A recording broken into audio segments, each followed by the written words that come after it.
This is the D6 generation with your hosts, Craig Gallant. You're wrong! If you're getting any compensation, it's not charity!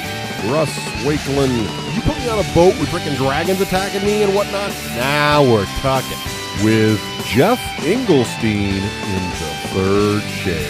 Today I'd like to talk about colonoscopies and board games. With contributions from Total Fangirl Vampires do not sparkle. and our loyal listeners. One game is very like another till the D6G reviews it, brother. Welcome to another edition of Rapid Fire, the roundtable discussion of all things gaming, coming out at the speed of a locomotive, quicker than a speeding bullet, more rapid than something that was really, really, really rapid. Today's edition is brought to you by Shiny Model Syndrome Podcast, a hobby podcast that discusses everything wargaming from 40k to dystopian wars to Malifaux and more. If it's new and shiny, we want it. I'm Geekly McNerdigan, your host. Today, as always, our panelists are Russ Vermin Wunderbar Vakeland and gamesman extraordinaire Geoff Electrocutioner Engelstein. Let's begin. Issue number 1. A comic book is a publication of comic art in the form of serial juxtaposed panels that characterize individual scenes. Panels often include brief description passages and written narrative, usually contained in word balloons archetypal to comics. The term comic book arose because the first comic book reprinted humorous comic strips. Question. Although many count the comic book in America as starting in the 1930s with a reprint of a series of strips from newspapers, the first actual comic ever printed in the United States was printed in what decade? Rocketeer Russ. 1910. Jonah Hex Jeff. 1870. Ooh, he's so close. Wrong. Believe it or not, it was 1842. Oh, The first hardcover comic, The Adventures of Obadiah Oldbuck, was... Now, where do I get a copy of that? We're talking established literature, folks. Issue number 2. Every one of us who reads has a favorite book. Those tomes that we go back to time and time again, always happy to revisit favorite characters and places, whether it's a space station far away or a time period lost in the mists of antiquity or an apartment that could be right next door. We all harbor somewhere in our hearts a special place for those books that touched us the most throughout our lives. Question. Of the following famous people, who claims that their favorite book of all time is A People's History of the United States by Howard Zinn? Stephen King, Alec Baldwin, Matt Damon, or Mel Gibson? Richard Nixon Russ. I'm going to go with Baldwin. Jesse Jackson Jeff. I'll go Damon. Oh, he got one right! And I'm not talking about you, Russ. Stephen King claims Lord of the Flies by William Golding. Alec Baldwin claims To Kill a Mockingbird, one of my personal favorites, by Harper Lee. Mel Gibson, 1984 by George Orwell. And Matt Damon counts controversial professor, playwright, and sociologist Howard Zinn's debatable but in some circles highly influential offering as his favorite book of all time, which kind of explains a lot to me. Issue number 3. A superhero is a type of standard character having extraordinary or superhuman powers and dedicated to protecting the public. Since the debut of the classical superhero Superman in 1938, stories of superheroes ranging from brief episodic adventures to continuing year-long sagas have dominated American comic books and crossed over into other media. The word itself dates to at least 1917. Question. In a world where some game companies are mocked on a regular basis for trying to trademark everything from elf to zombie, what is the legal status of the term superheroes? Wally West Wakeland. It is not trademarkable. It's open, general use. Elijah Snow Engelstein. It's owned by Obadiah Oldbuck. That is clever, but doesn't stop you from getting one of these. Wrong!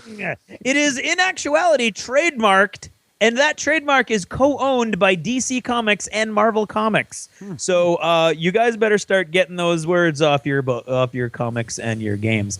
Issue number 4. Although constantly cycling through bad guys is one of the most common elements of comic books, there's nothing like the classic arc rivalries to really get a comic hero all hot and bothered. Whether we're talking Batman and the Joker or Spider-Man versus Venom, there's nothing quite like seeing two eternal foes battling it out over the turf that they both love or love to hate. Question. Given the countless classic arch rivalries throughout comic bookdom, what is the most commonly cited archetypal example of the superhero-supervillain arc rivalry of Doom? Cap versus Red Skull Russ. I'm going to go with Superman and Lex Luthor. Spidey versus Green Goblin, Joblin Jeff. I was also going to go with Superman and Lex Luthor, so I'm going to stick with that. Interesting.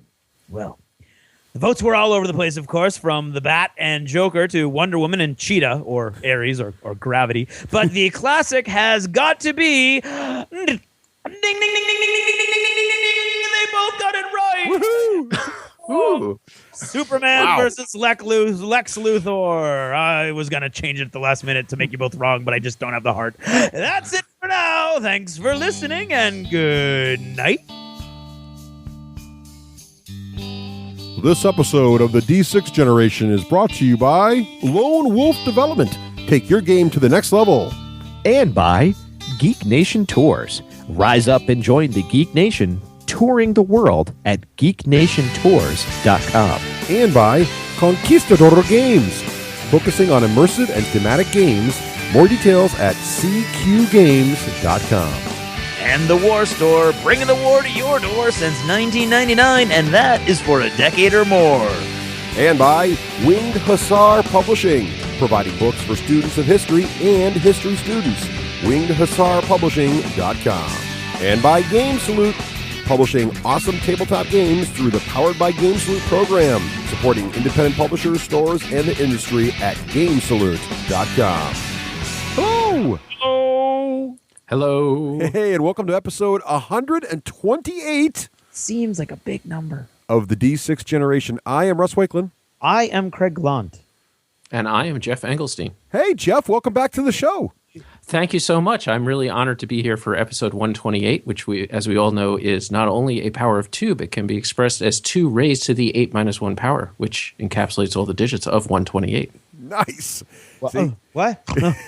See, that was not in rapid fire. Nicely done, right, Jeff? Math. You will never find math in rapid fire. Right. Well, thanks for being on the show again, Jeff. Always love to have you on. I feel here. dumb. Thanks.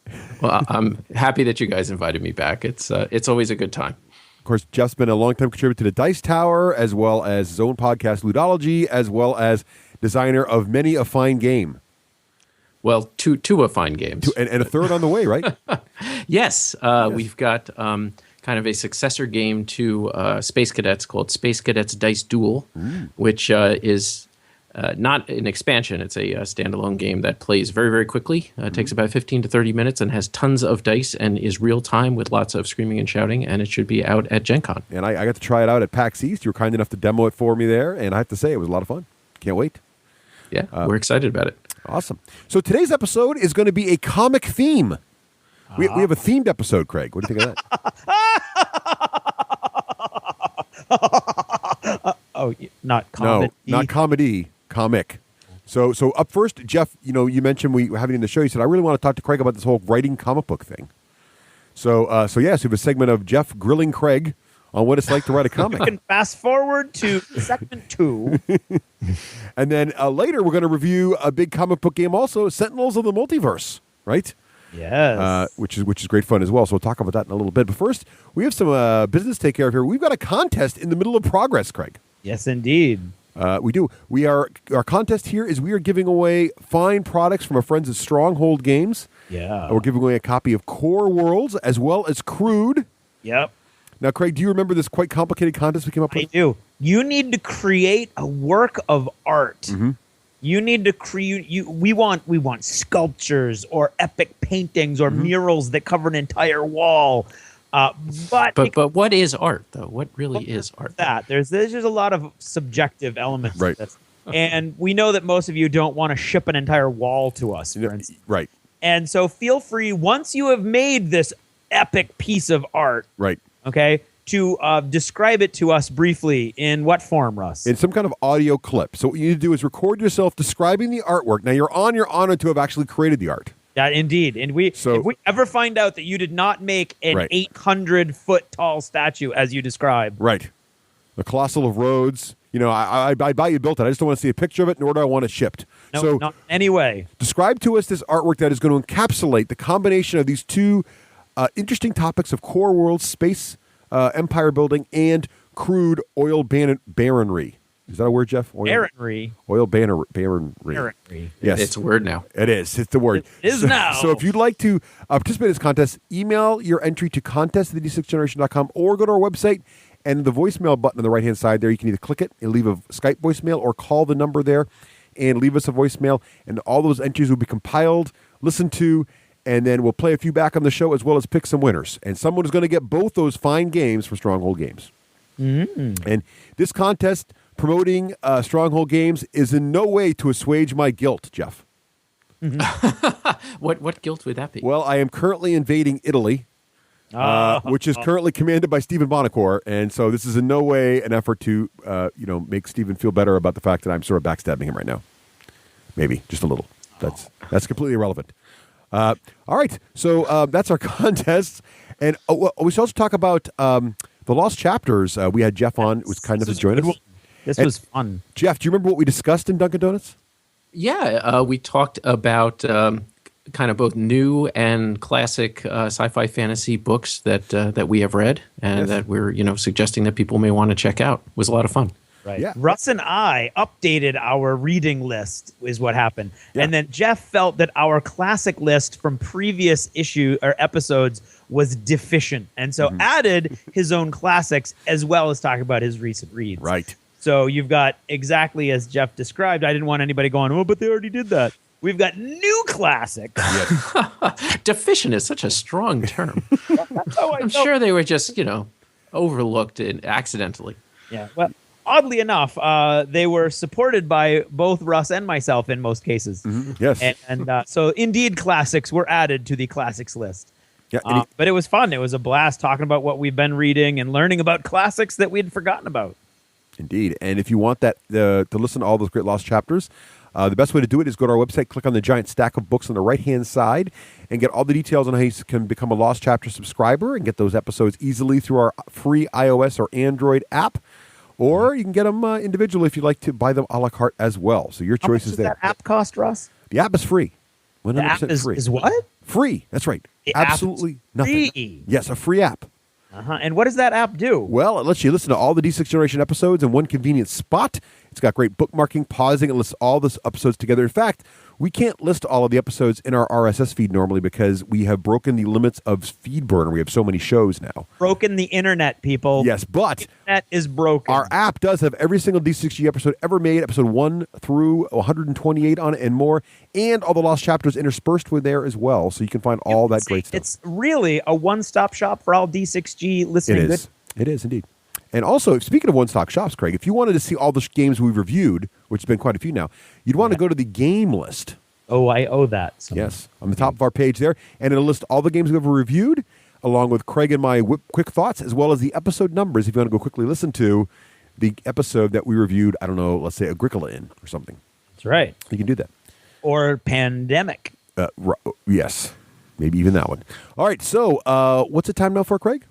Now it would be time for Achievements in Gaming. That's right, and Achievements in Gaming is brought to us today by special shout out, thank you to Grant, Steve, Chris, you, and Dave too for a great time at Blood in the Sun 3. Can't wait for next year. All right, so first a little note: a lot of new listeners still coming in. There was a big debate on this on Board Game Geek recently. This noise, that one there, the one that's a little quiet. I'm going to turn it up a little bit. Yeah, turn that up. That was there. That noise is not a mistake. That is the achievement sound that will happen periodically throughout the segment. And it better be at loud volume because that's really the only reason that I'm here is to get that beep for myself. There you go. Okay, so Jeff, there's a freebie to start just for appearing, Jeff. I had no idea what it was either. And the beep also is sometimes used ironically, so just be aware. Your favorite note from a listener in here. It is.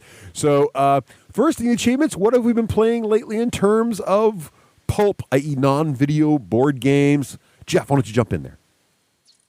Well, I am involved in a diplomacy game. Oh, yes.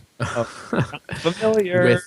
With a few people who may also be on the podcast here. So Russ is involved, and the aforementioned Stephen Bonacore and Eric Summer and some folks from On Board Games. So it's been a good time. And I am playing England, and Russ, you're playing France. Yes. And Dan Yarrington from Myriad Games is playing Germany. Yes. And so far, things have been a little smooth between the three of us, so that's been good. That's not an alliance. It's just happenstance. That's right. It's just complete happenstance. So we're enjoying that. We're also, I played Kemet. Yes. Got a nice 5-player game of Kemet to the table. So You like Kemet? Yeah, I really enjoy that. Yeah. I played that before you guys did the review of it, so I was familiar with it. And there's a lot of really nice features in that, and I think they made a lot of smart design choices, as you guys highlighted. That a lot of these dude on a map type games, people can just hole up in a corner, and there's things that can make it not as much fun, and they just hit all the right notes with this one, I think. Plus, the components are awesome. It's a win. Yes. Yeah. Yes. It's got the big giant scorpion, so you can't lose with that. You can't lose with that. We also had, it was kind of interesting, we had a kind of just some family friends, and they knew obviously that we play games. That's my thing. When people come over, they see all the games, but they just mentioned to me in passing that they had never played with us, but they said that they had just started playing Ticket to Ride, and they really enjoyed it, and they wanted to maybe try some other things.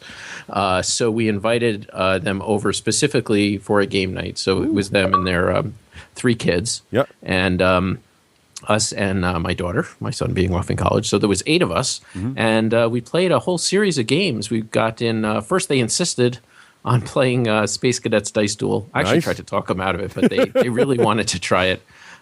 So they had a really good time with that. So that was fun with 8. And then we played Ink and Gold, the game where you're exploring the caverns. We played The Resistance. How'd you like that? Now, that's sort of, is that replacing the Werewolf as becoming a more interesting party game? Yeah, and actually for my daughter, she loves Avalon, which is the successor to The Resistance, but I haven't picked that one up yet. And I think for this group, it might have been a little bit too much, but it adds a whole bunch of other kind of special powers on top of The Resistance. But I still like Werewolf, but I think that, The Resistance is good for that size group, like in that kind of 6 to 8 range. Yeah, okay. And then we played Cash and Guns to kind of round out the evening, which is always a huge amount of fun. And, we got all 4 of those games in like 2 hours. Wow, and, that's an achievement. We all had a great time, and it was just, fun to bring in, some new people in that were kind of curious about it, but didn't know anything that was beyond what they could find in Target, or Toys R Us. So it was good for them to try those different things, and I think we're going to do it again some other time. Oh, great! That's exciting. And then other than that, really, my time has been taken. I got a lot of new projects in the works, so a lot of play testing. Probably the one that's closest is I've been working on this game about a tavern brawl. Oh, nice. Which is still kind of unnamed, but that's a lot of fun. I've got little miniature tables. You could throw beer mugs at each other and pull carpets out from under people and swing on chandeliers, and it's just a lot of fun. Nice. The publisher of Space Cadets and Dice Duels is cracking the whip and forcing me to work on expansions for both of those. The second even before it's out, so we're working on that.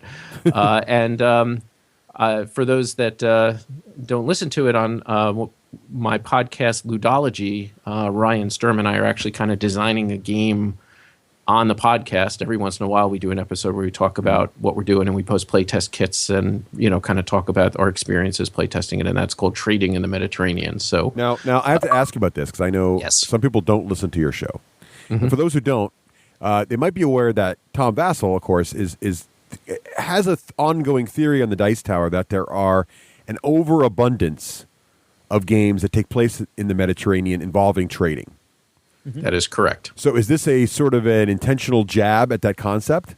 This is completely a slap in the face for Mr. Tom Vassell, yes. That's what I just wanted to check. We have vowed that we are going to make a game about trading in the Mediterranean that he will enjoy.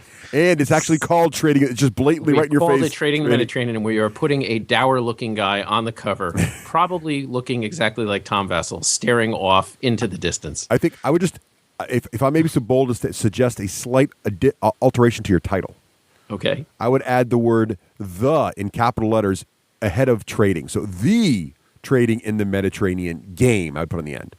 To clearly define that it is the one and only. I'm trying to figure out some way to work zombies into it, because I know he's not happy with that either. But maybe we'll do that. With very few zombies. That sounds excellent. I would like to try that. Yeah. So that's all very exciting. And I'll just throw a little bit of a teaser out here that we are working on a mystery game, which is very secret, but hopefully within the next couple of weeks, we'll be able to announce what that is. But it's something that I'm really, really excited about, and I think a lot of people are going to enjoy. Achievement for intrigue. I like it. Yes. All right, great. Well, that's quite the list there, Geoff, especially designing games and playing them and bringing whole new families into the genre. That's awesome. Yeah. Look at you. Yes. Craig, how about you, sir? Look at you. How about me? That would be this one here. Actually, I forgot one last episode, and I felt bad. I actually played a full game of All's Quiet on the Martian Front. Ooh.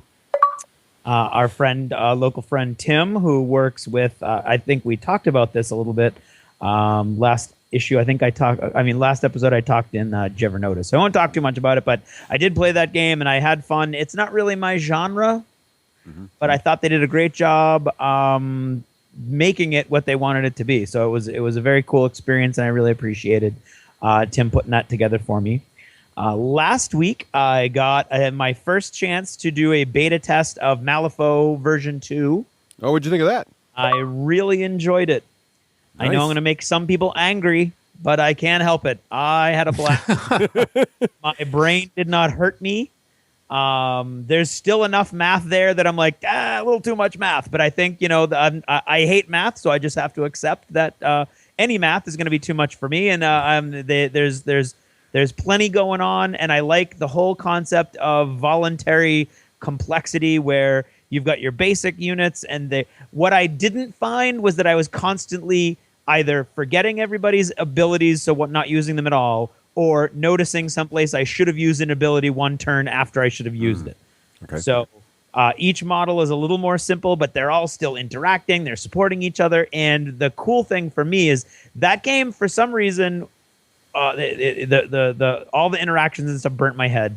But the main thing was I never felt like my models were acting on the table the way they should in my head based on the fluff.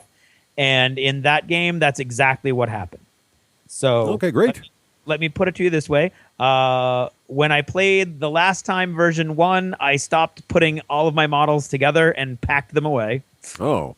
And when I played last week, we'll talk about it in modeling. Oh dear, that's exciting. So, I then went and played a classic that Russ arbitrarily and prematurely announced as dead. Yeah, we should probably clarify that up front here. I was going to clarify it in the news as well. Pasted. So so in the last episode I clarified it. In the episode before, however, I did say in the news, or not me, of course I didn't say it because it's not my fault. The news guy. The news guy, right? I did give him the copy. I said, look, make sure you report on this. And it said, that Spartan Games was going to direct order only for Uncharted Seas. And he interpreted it as it was dying because, he's a dramatic guy. Well, probably still thinking about, when GW goes specialist, those games eventually fade into the sunset. So maybe he was thinking about it that way. But it's not technically dead, right? It is simply resting, not at your local retailer. It's now only available at Spartan Games in July, right? What's that? It's going to be available only through Spartan Games starting in July. Well, I mean, all the stores are still going to have whatever they have now. Until they sell through, but they can't order anymore, right? And let's be honest, most games would kill for the longevity of the specialist games from GW. Oh yeah, no, I'm with you. But yeah, so anyway, to hold the standard up high, Chris and I played a game of Uncharted Seas and had a blast, and I remembered all over again why I loved that game and why it's sad that I don't play it more often. And I used my Elven fleet from last spring's campaign, which was awesome, and I really enjoyed it, so that was fun. I played Werewolf with one of my classes because I promised them if they worked really hard with Warriors Don't Cry for a whole week, I would play Werewolf with them, so I did. I played Escape last night. The Queen game one? Yep. By who is it? By Queen. Yeah. Games. Yep. That was a blast. That was a lot of fun. It's a very fast dice rolling speed game. Exactly. It literally takes 10 minutes or less because at that time, after 10 minutes, you lose. Yeah, pretty much. It's feverish, frantic die rolling as you're trying to make combos, and you get locked out with bad wild cards and good wild cards or dice faces, and just had a really good time with that, and it was really quick. and then played Sentinels of the Multiverse with Russ and with Chris and Jeremy and Dan, and we had a really good time with that. More about that later in the show. And today, I'm really big on bribing my students lately with games. So today was, if we take down the entire set on stage and have enough time at the end, we'll play Hex Hex. And they had no idea what Hex Hex was, but we did it, and so we played Hex Hex. That gives you an idea of how small my class is now that the seniors have all graduated. Yeah. There was enough room for all of us, including me, to play Hex Hex. Nice. So we had a blast. They loved it. They're like, "What are these kinds of games that you keep bringing in?"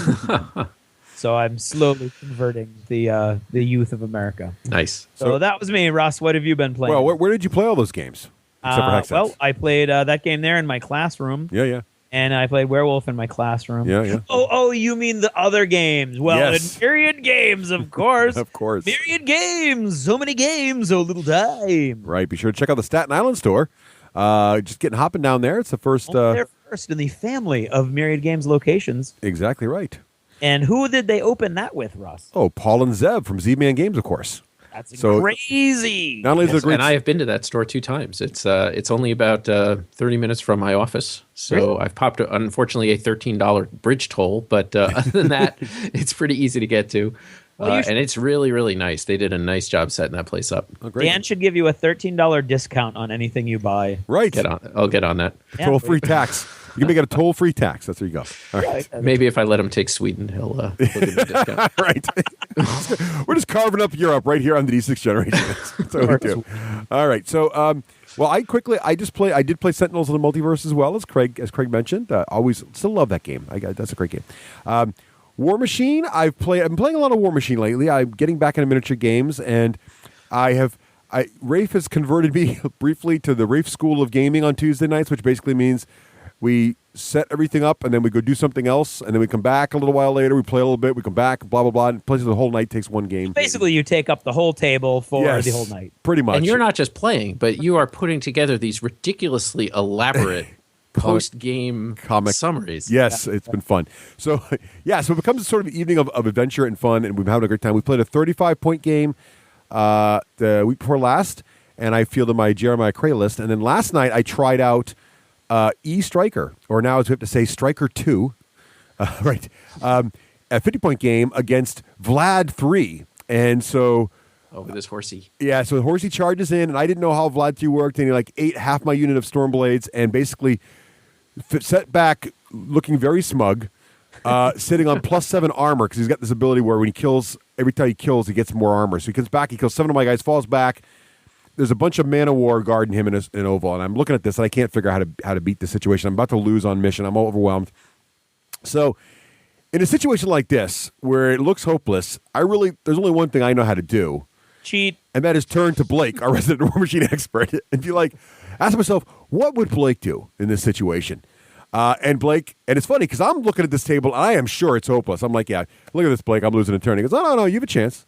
Look what are you talking about? And he explains, now, this is my first game with E-Striker, so I didn't know all my nuances. And he's like, here's what you do. Boom, boom, boom, boom, boom, boom, boom. It's a long shot, but you got a chance. So I had to, basically, I had guys engaging the Men of War. I had to kill 2 Men of War in such a way that I had a gap.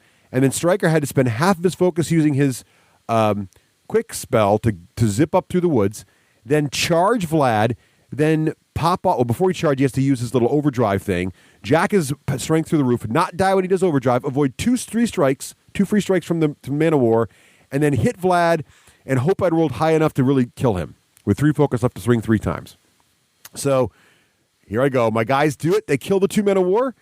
Stryker gets his distance. He pops his overdrive, which is 3d6 plus strength, so his strength was up plus 14. But then he has to roll 3d6 and subtract it from his health, so he could die here when he does this. He only reduces his health by 8. So I'm in a good situation. Plus 14, so I'm coming in with effectively a strength, something like really silly, like 20, 29 or something crazy. So I just got to avoid these 2 free strikes, and I'm home free. First free strike hits, knocks me down to 1 wound. Oh, no. Second free strike hits and kills me. And we rolled it out, and if he had missed on a free strike, I would have killed Vlad. We rolled it out. So Sadly, I lost horribly there. It was due to bad tactics. I shouldn't have been in that bad of a situation. But it was cool to see Eastriker doing his thing, and it was great to see Rafe's look when he said, "Yeah, my armor's 24," and I'm like, "Yeah, well, my strength's 29." He said, "What?" So that's pretty funny. So it's fun. It's a great game. That's what I like about War Machine. There's always some fun wackiness that can occur. And of course, we are playing Podcaster Diplomacy, which we've already talked about quite a bit. So that is what I've been playing in games. What about modeling? Hey, Jeff, you doing any modeling lately? Well, I've kind of fallen off the wagon a little bit. The very first miniatures game that I ever played, which was my son wanted to get into 40K. Okay. And I went along for the ride, and then of course he stopped playing, and I kept playing. But now, why did your son stop playing, and why did you get back into it? Well, I didn't really. Well, I then I stopped and I did War Machine and Uncharted Seas and other things. But then the very first army that I started with there, and really the only 40K army I ever had, was my Tau. Oh, good choice. And I spent a lot of time on them, and I put little LEDs in them, and they lit up. Wow. Yeah, and nice. they were blinky, and they were just gorgeous. And they just came out with the new Tau book and all the new Tau models. Yeah, the new giant. Oh, those models are awesome. Right. So I had to pick those up. Yeah. So I picked up a Riptide and a Flyer, which are the two new biggies, and I've been kind of putting those together. And I also got a really excellent deal on a K-Door Conquest for War Machine. They're giant colossal. So you're into the big models now. You're like all so giant. that's a whole big thing. Yeah, I got like 3 models, and it takes up my entire desk for painting. So now let me ask you this: how many working servos do you have inside the Conquest? And I was actually going to light up the Conquest to make the little smokestack on top kind of glow from the inside, but I wanted to get it on the table too quickly. So and with the deal I got, it was kind of already used and assembled, so I didn't really have an opportunity to do that, sadly. Oh, nice. So are you playing a lot of 40K too, or just modeling? No, right now just modeling. Okay. I'd like to maybe get the models on the table and play, but it's not a healthy situation. I'm the first one to admit that. That's not okay. Fair enough. All right, that all the modeling you've been doing? That's pretty sweet. That's a lot, actually. Yep. That's big stuff. Those big guys count as like 10 models easy. They're huge, maybe more. Yeah. How about you? I keep looking at maybe taking up airbrushing to kind of paint them nice. Yeah, I want to. You know, the problem is you need to vent the room, or you sort of die, and Which is a minor drawback. yeah, That's a problem. and I don't want to put a hood in my basement, so I'm like, I don't know. It's a drawback. Yes, it is. You know, we've been watching the show Cake Boss on television. I don't know if you've seen the show. It's about a guy he's a really good cake maker. Anyway, he does all these fancy cakes, and he uses airbrushing all the time, and he uses it in the middle of the bakery. And I'm thinking, well, if he can use an airbrush in the middle of the bakery, why can't I use an airbrush in my basement? And then it came to me, he's airbrushing with edible, food coloring. So that might be a difference between that and toxic That might be a little bit. paints. Yeah, maybe that's the. Anyway, sorry to derail Okay. there. I don't know. No, that's all I got. Little- That's it. Just I- thinking about maybe airbrushing and not dying. I like it. Craig, what have you been building? Well, actually, I've been working with some schedules lately, which gave me a little bit of modeling time, which was all exciting. nice. So the first thing I did was at Adepticon, I got one of the Ladies of the West models Ooh, from nice. Wild West Exodus. Mm-hmm. And so I put her together, and I made a nice little scenic base for her. You need to take a picture and show us this awesome model. Yes, I should. I should do that. I will do that eventually. Tweet it. I will eventually. Don't push me. All right. And then because of my excitement with Malifaux second edition or version 2 or Mach 2 or whatever it is, I actually put together everything in my Misaki box and fixed the damaged models from my Victoria's Outlaw. Wow. Yeah. So you're jumping back in with both feet then. Yeah, those plastics are still not easy to put together. No, but they look good. Some of the guys have really built that. They're so fine looking with the and the hair's whipping through the air and their banners are flipping around. It just those ninja guys look amazing. They're much better when like you've got little diagrams online or whatever that you can actually find and figure out which pieces go with what. Right. Which I didn't have the first time I put together weird plastics, and that just didn't work well.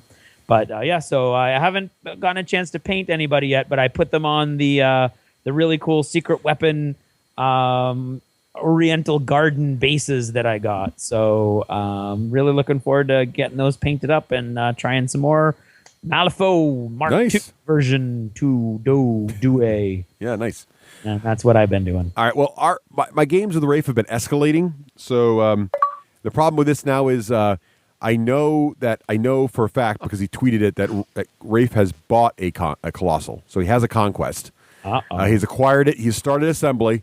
So now I'm behind the 8 ball. You don't need a Colossal to beat a Colossal by any stretch of the imagination. It's just that, well, he can't have a giant robot, and I can't not have a giant robot. That just doesn't seem right. So, but I've got this pack on myself that I will not get my Colossal until I finish my battle engine. So I'm getting very close. The main body, I finished the main body. All the little glowy bits are glowing, or not really glowing, but they're painted to glow. And then I got the upper little, I don't know what they call them, those little electricity generators. You gotta be careful with Geoff on the podcast. Yeah, I know, right? I got to be careful. Making your stuff glow. Because he'll be like, yeah, well, mine really glows and like shoots lasers. So, Yeah. I assume. Well, I love the fact that thing looks like that thing that used to, which the zoetropy thing or whatever that used to be in the middle of planetariums back in the day. yes, exactly right. In fact, my friend Pete came in and goes, Russ, you've got a walking planetarium on the table. I'm like, yes, I do. That would be awesome. You got the lights inside, so it actually shot the solar system onto the walls while you walk There you around. go. That'd be great. I'll be out right on that. So I got the main body done. The railings are done. All I've got left now are the 2 crew and debasing. So I'm really within striking distance now. And I've actually started the crew also. So I'm feeling pretty good about this getting done over the weekend. So maybe we can play a Father's Day card this weekend and try to finish that up. Then I did go a little crazy, though, because I'm trying to... So for my Colossal list, I'm going to run Cray, and I need to get the rest of the list built out so it actually doesn't stink, because the guys I have for the Battle Engine list don't really work for what I want to do with the Colossal. So I did a little shopping spree and built a Defender, a Minuteman, and then I got Strange Ways also. So I got all those built up. They're not painted, but they are all assembled. What are they? Clean up. So the Defender is a I got the new Defender plastic kit. So the Defender is based on the Ironclad chassis, but he's got a giant gun instead of an open fist.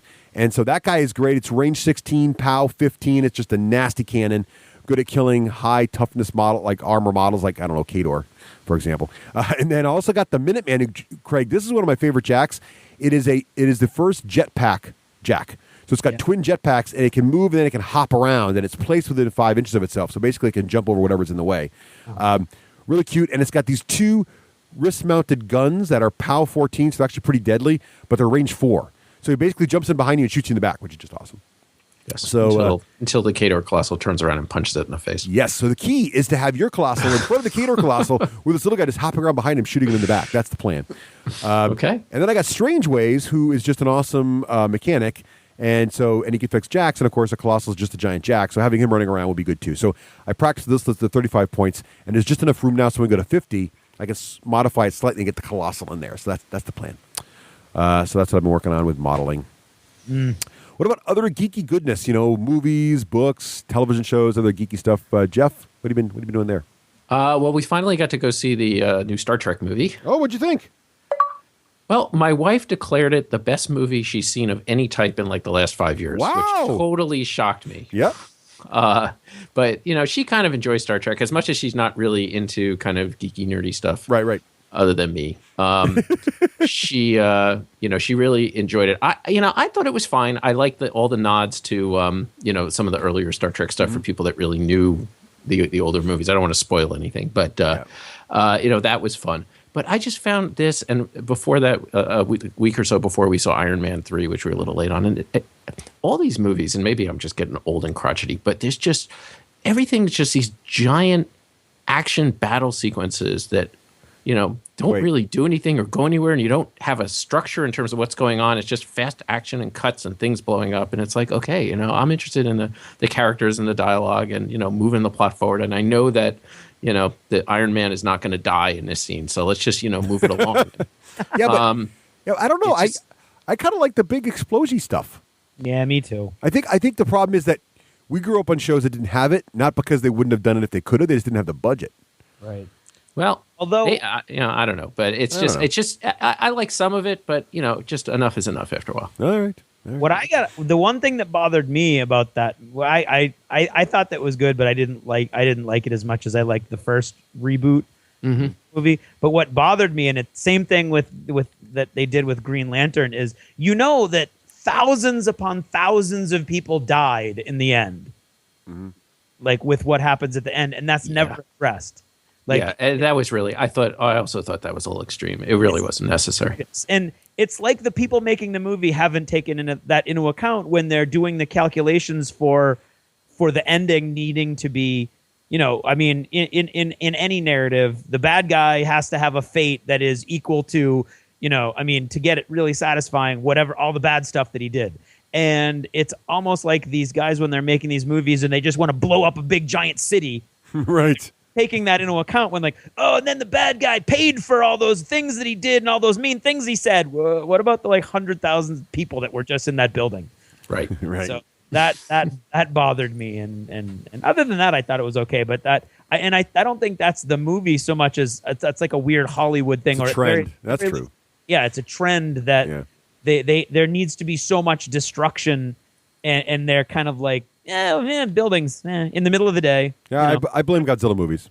It just goes right back to Godzilla films. Sure. Zero. Right? Because there's always a happy ending in those movies, and like half of Tokyo's been leveled. God knows how many people were killed. Right? Point. And it never bothered me in those movies. No. So it's me. Maybe I, too, am growing up as a crotchety fog. And there were lots of old-fashioned explosions in those movies, too. I mean, low-budget explosions, but, big things fell over.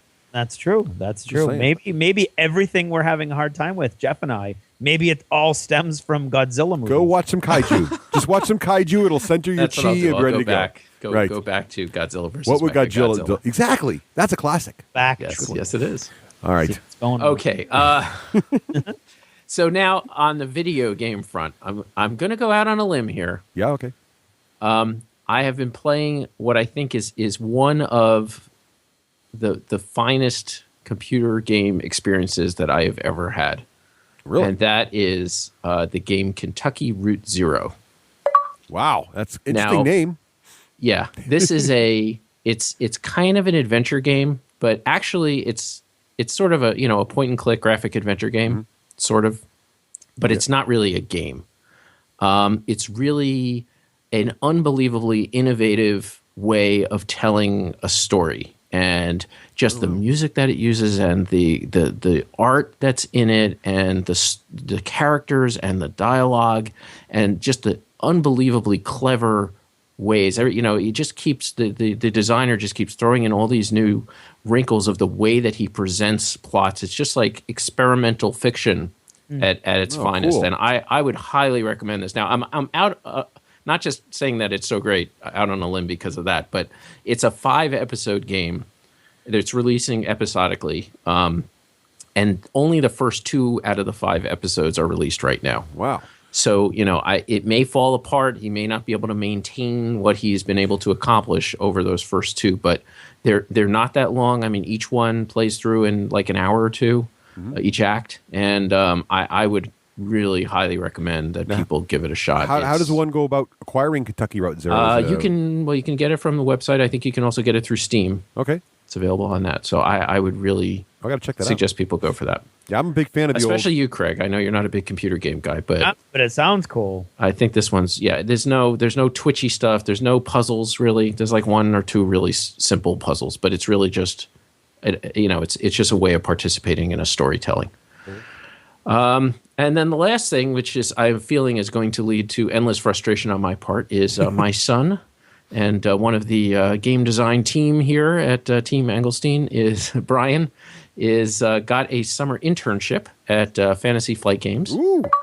So he is very excited. He's actually just got home yesterday, and he's home for a couple of days, and then he's flying back out to Fantasy Flight headquarters in St. Paul, Minnesota. And he's going to be spending the summer out there doing game design. Wow. And they have already told him what game he's going to be working on, and he is very excited. But he has signed a non-disclosure, and they've been very clear with him that he cannot tell anybody. And he has taken this opportunity to taunt me endlessly about all the cool stuff that he's going to see and be working on. Oh, wow. And will not tell me anything. So that means it's a licensed product that he can't tell you about because he's getting to see cool stuff. Right. Like he's flying out to like Lucasfilm or something and checking out like X-Wings, and you're like, what? You don't even know this. That's the thing. It could be anything. It could be anything. So awesome. he's been very clear that he is going to abide assiduously by the terms of his non-disclosure agreement. So Nice. I'm not happy about that, but I'm sure he will have a lot of fun over the summer. That's hilarious. You know, they told him, said, you can't even tell your dad because we know he has a podcast and we know he's another game designer. He works for other publishers, so nothing back to the family, right? Yep. That's awesome. Well, that's great, Jeff. Congratulations to your son. And Interesting thing is that he's going to be in our third chair next episode and tell us all about it. yeah, Brian, if you want to come on the show, just let us know. We'll have you on. That's right. That's right. Reach out, Right, man. Reach right. out. We're ready to move on to the next Engelstein. That's pretty much we'll what we're keep it from Dad. right. We'll let him know. All right. Let's see. Craig. Yes. I'm blogging. Not You a lot, are? but yeah. So I talk a lot about the writing here, and I'm going to stop talking about the writing a lot here, and I'm going to try to put it on the blog. So, of course, that is mcnerdiganspub.com, and I'll be talking on there about the process of writing the novels and what's going on elsewise with all that stuff. So go over and check that out, and who knows, I might be able to put up some early art and stuff like that. I'm trying to get some content on there that might not be available anywhere else. So check it out; should be interesting. Nice, and it makes for a really good and easy way for me to procrastinate when I'm supposed to be writing to my schedule. There you go. So I just finished listening to BioShock Rapture, and the short version of my response is, this was the epitome of disappointment. Yeah, you hinted at that last time. You must listen to... No, I didn't, because we talked about it on the Lost Chapter. Lost Chapter, yes. And in the Lost Chapter, I talk about it at length and became most voluble. Yes. On this particular... in this particular venue, I am just going to say that it was the epitome of disappointment. Wow. Okay. I am now on to... I was like, you know what? I need something that I think is going to be a guarantee win. And even though I bought all of those first in a series on the latest sale on Audible, Audible had another sale recently, and I had to do it. I got the latest Honor Harrington novel Nice. for $8. Nice. Wow. 17 hours of Honor Harrington, David Weber listening pleasure for $8. Right. Okay, and that's one of the many reasons you need to go check out Audible. Yes. What you want to do is go to audibletrial.com/D6G or go to our website and click on the Audible logo, and that'll give you all the information you know about how to get the great Audible trial that they're offering to our listeners, which is 30 days free membership as well as a free audio credit, which pretty much gives you a free audiobook that you get to keep. Even if you cancel and never pay a dime, you get to keep an audiobook forever, including something like the latest David Weber book. Exactly. And the key to me is the value is not necessarily just in that one free book. You pick the right 30 days. There's almost always a sale going on. Mm-hmm. In this particular sale, I got this book for $8. I could have picked up, if I hadn't already, The Expanse Book 2, which is the book that Russ and I, the series that Russ and I have been squeeing over for months and months and months now. That was $8 also. There was, I think there was 60 sci-fi and fantasy titles for $8. And they were all, well, half of them were really good and half of them were like weird, romancy, weirdness. But anyway, so I'm listening to that now, and the narrator, she is awesome. And it's intriguing because she kind of like, her narration voice is sort of like a mid-range, so that allows her to raise her voice a little bit for women and lower it a little bit for men, but not to seem ridiculous in either extreme. So she's like really hitting a nice balance on that. And so I'm enjoying that. And I just finished the Peter F. Hamilton reality dysfunction book that I was talking about last episode. That was really weird, and it got much weirder. And now it's sci-fi and weird fantasy-ish, and there's demon worship and evil spirit possession in a hard sci-fi story, and that's just weird. But it wasn't so weird that I did not jump directly into the next book, The Neutronium Alchemist. So I did that, and that's what I'm doing now, and I'm reading that. And he has this amazing way of Peter Hamilton he's a great writer. He's got awesome characters. You care about the characters, half of them. That's the problem I'm having again with this book. I'm like, are we seriously? We're gonna stay on this planet for the next 2 chapters? But I'm enjoying myself immensely, and that's me. Russ, how about yourself? Well, speaking of audiobooks, I have been reading, and this goes along with our comic theme this episode. I have been reading Soon I Will Be Invincible. Have you guys heard of this novel? I've not read it, but I've heard of it. So a friend, a listener, and I apologize to him for forgetting his name, but our listener sent a recommendation on this book, and so I wanted to get just a whole different genre. So this book is basically a superhero novel, and it's told from the point of view of two characters: the point of view of the supervillain, the primary antagonist, and then it switches back and forth from his point of view to the point of view of a rookie superhero just going on the job. And it takes place in a universe where superheroes and supervillains are just out there, that society knows about them. There's a super powerful super league and all these kind of things going on. Really interesting. I'm hesitant to comparing it to The Watchmen. It's not quite that dark. But it's really good if you like superhero books, and it takes sort of an angle like, yeah, this is realistic. It could sort of happen. It's fun, and the writing is excellent. The narration in the Audible book is fantastic. There's two different narrators, so when it goes from the superhero is a female, they got a female narrator for that, and then the supervillain is a male, the classic super evil villain, and it's just really well done. And it's been dovetailing nicely to when I play Sentinels in the Multiverse. I hear all the scenes in my head from the book. It's great. Let's see. Also, I'm preparing. So, Craig, I did not put this in general achievements. I'm preparing for the Iron Kingdom RPG session we have coming up. Man, that's where it belongs. So I'm very excited about that. That's coming up. And also, for movies, I saw a great family film, which is also a pretty geeky topic, Epic. Epic was indeed epic. Have you guys heard of this film? I've heard of it. Yeah. So this is the film I haven't seen it, though. Where, and it's worth seeing for adults, too. It's definitely, it's by, who does it? It's not the guys that did, it's not DreamWorks, it's not Disney. They've done another famous movie. I can't remember what it was now. But anyway, so what's that? Not Pixar? Not Pixar, no. There's the other movie. It wasn't Shrek, but one of the, anyway, sorry. So Epic is basically there's a fairyland and of all these fairy warriors fighting these sort of evil, sort of the dark rot that attacks the forest, and this human girl gets shrunk down and sort of discovers this world. And her dad, who's sort of this crazy mad scientist guy, has always suspected the world exists, been obsessed with them. And sure, she doesn't believe they're there, and her mom doesn't believe her there.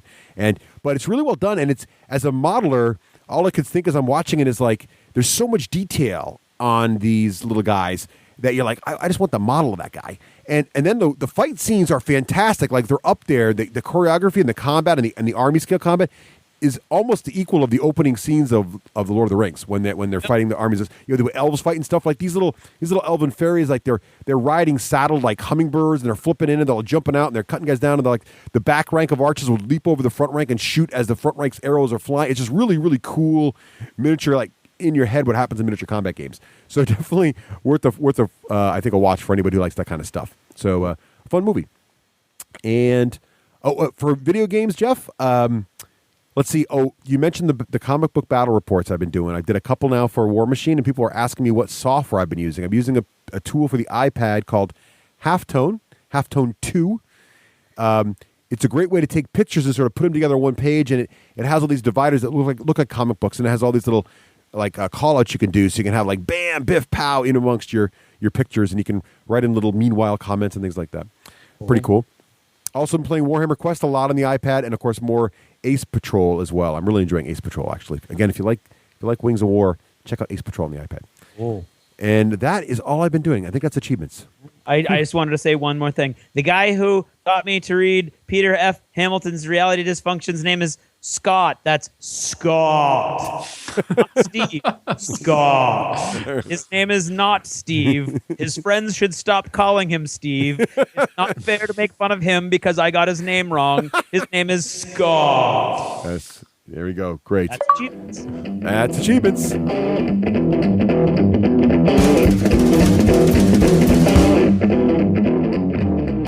You're listening to the D6 generation. Born to gain.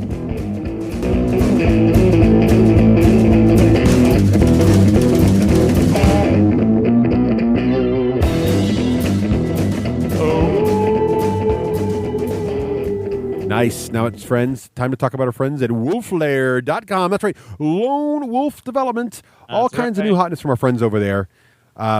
Now, Russ, what is the big new hotness that's coming out soon? Well, Realmworks, of course, the Kickstarter finished, funded fully, all excited, and the beta copies are hitting the streets right now for the folks who backed it. That's right. And then any day now, July was their goal. They're going to get Realmworks on the streets. So they're working on that right now. They've had a recent Kickstarter update. Go to the Kickstarter site, check out the latest update on that. And we're very excited to see that happening. They're a little bit behind, but they're getting it all perfectly ready. So it'll be ready soon for everybody. That is awesome software. When we were playing around with it in the beta, it was awesome. Now, I'm also excited to hear this, Craig. Oh? The Army Builder roster viewer is now coming to the iPad and the iPhone. Oh. This is huge. So you crank out your armies now on the PC, right, on your desktop. Then you just send the viewer to your phone or your iPad. It looks great. It's not quite ready yet, but you can go to their website now and check out the screenshots of it. It looks fantastic. So again, they've got software for managing your cards with Card Vault. They've got Army Builder, of course, for your miniature war games. If you're a poly gamer like Craig and I are, there you go. You definitely want the Army Builder because you go in these different games like, oh, what are the list building rules again? You have to remember that with Army Builder. It just pops right in. You do not. Figures it out.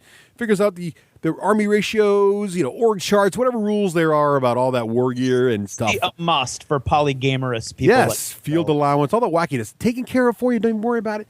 So head on over to wolflair.com. Check out the latest stuff from our friends at Wolflair.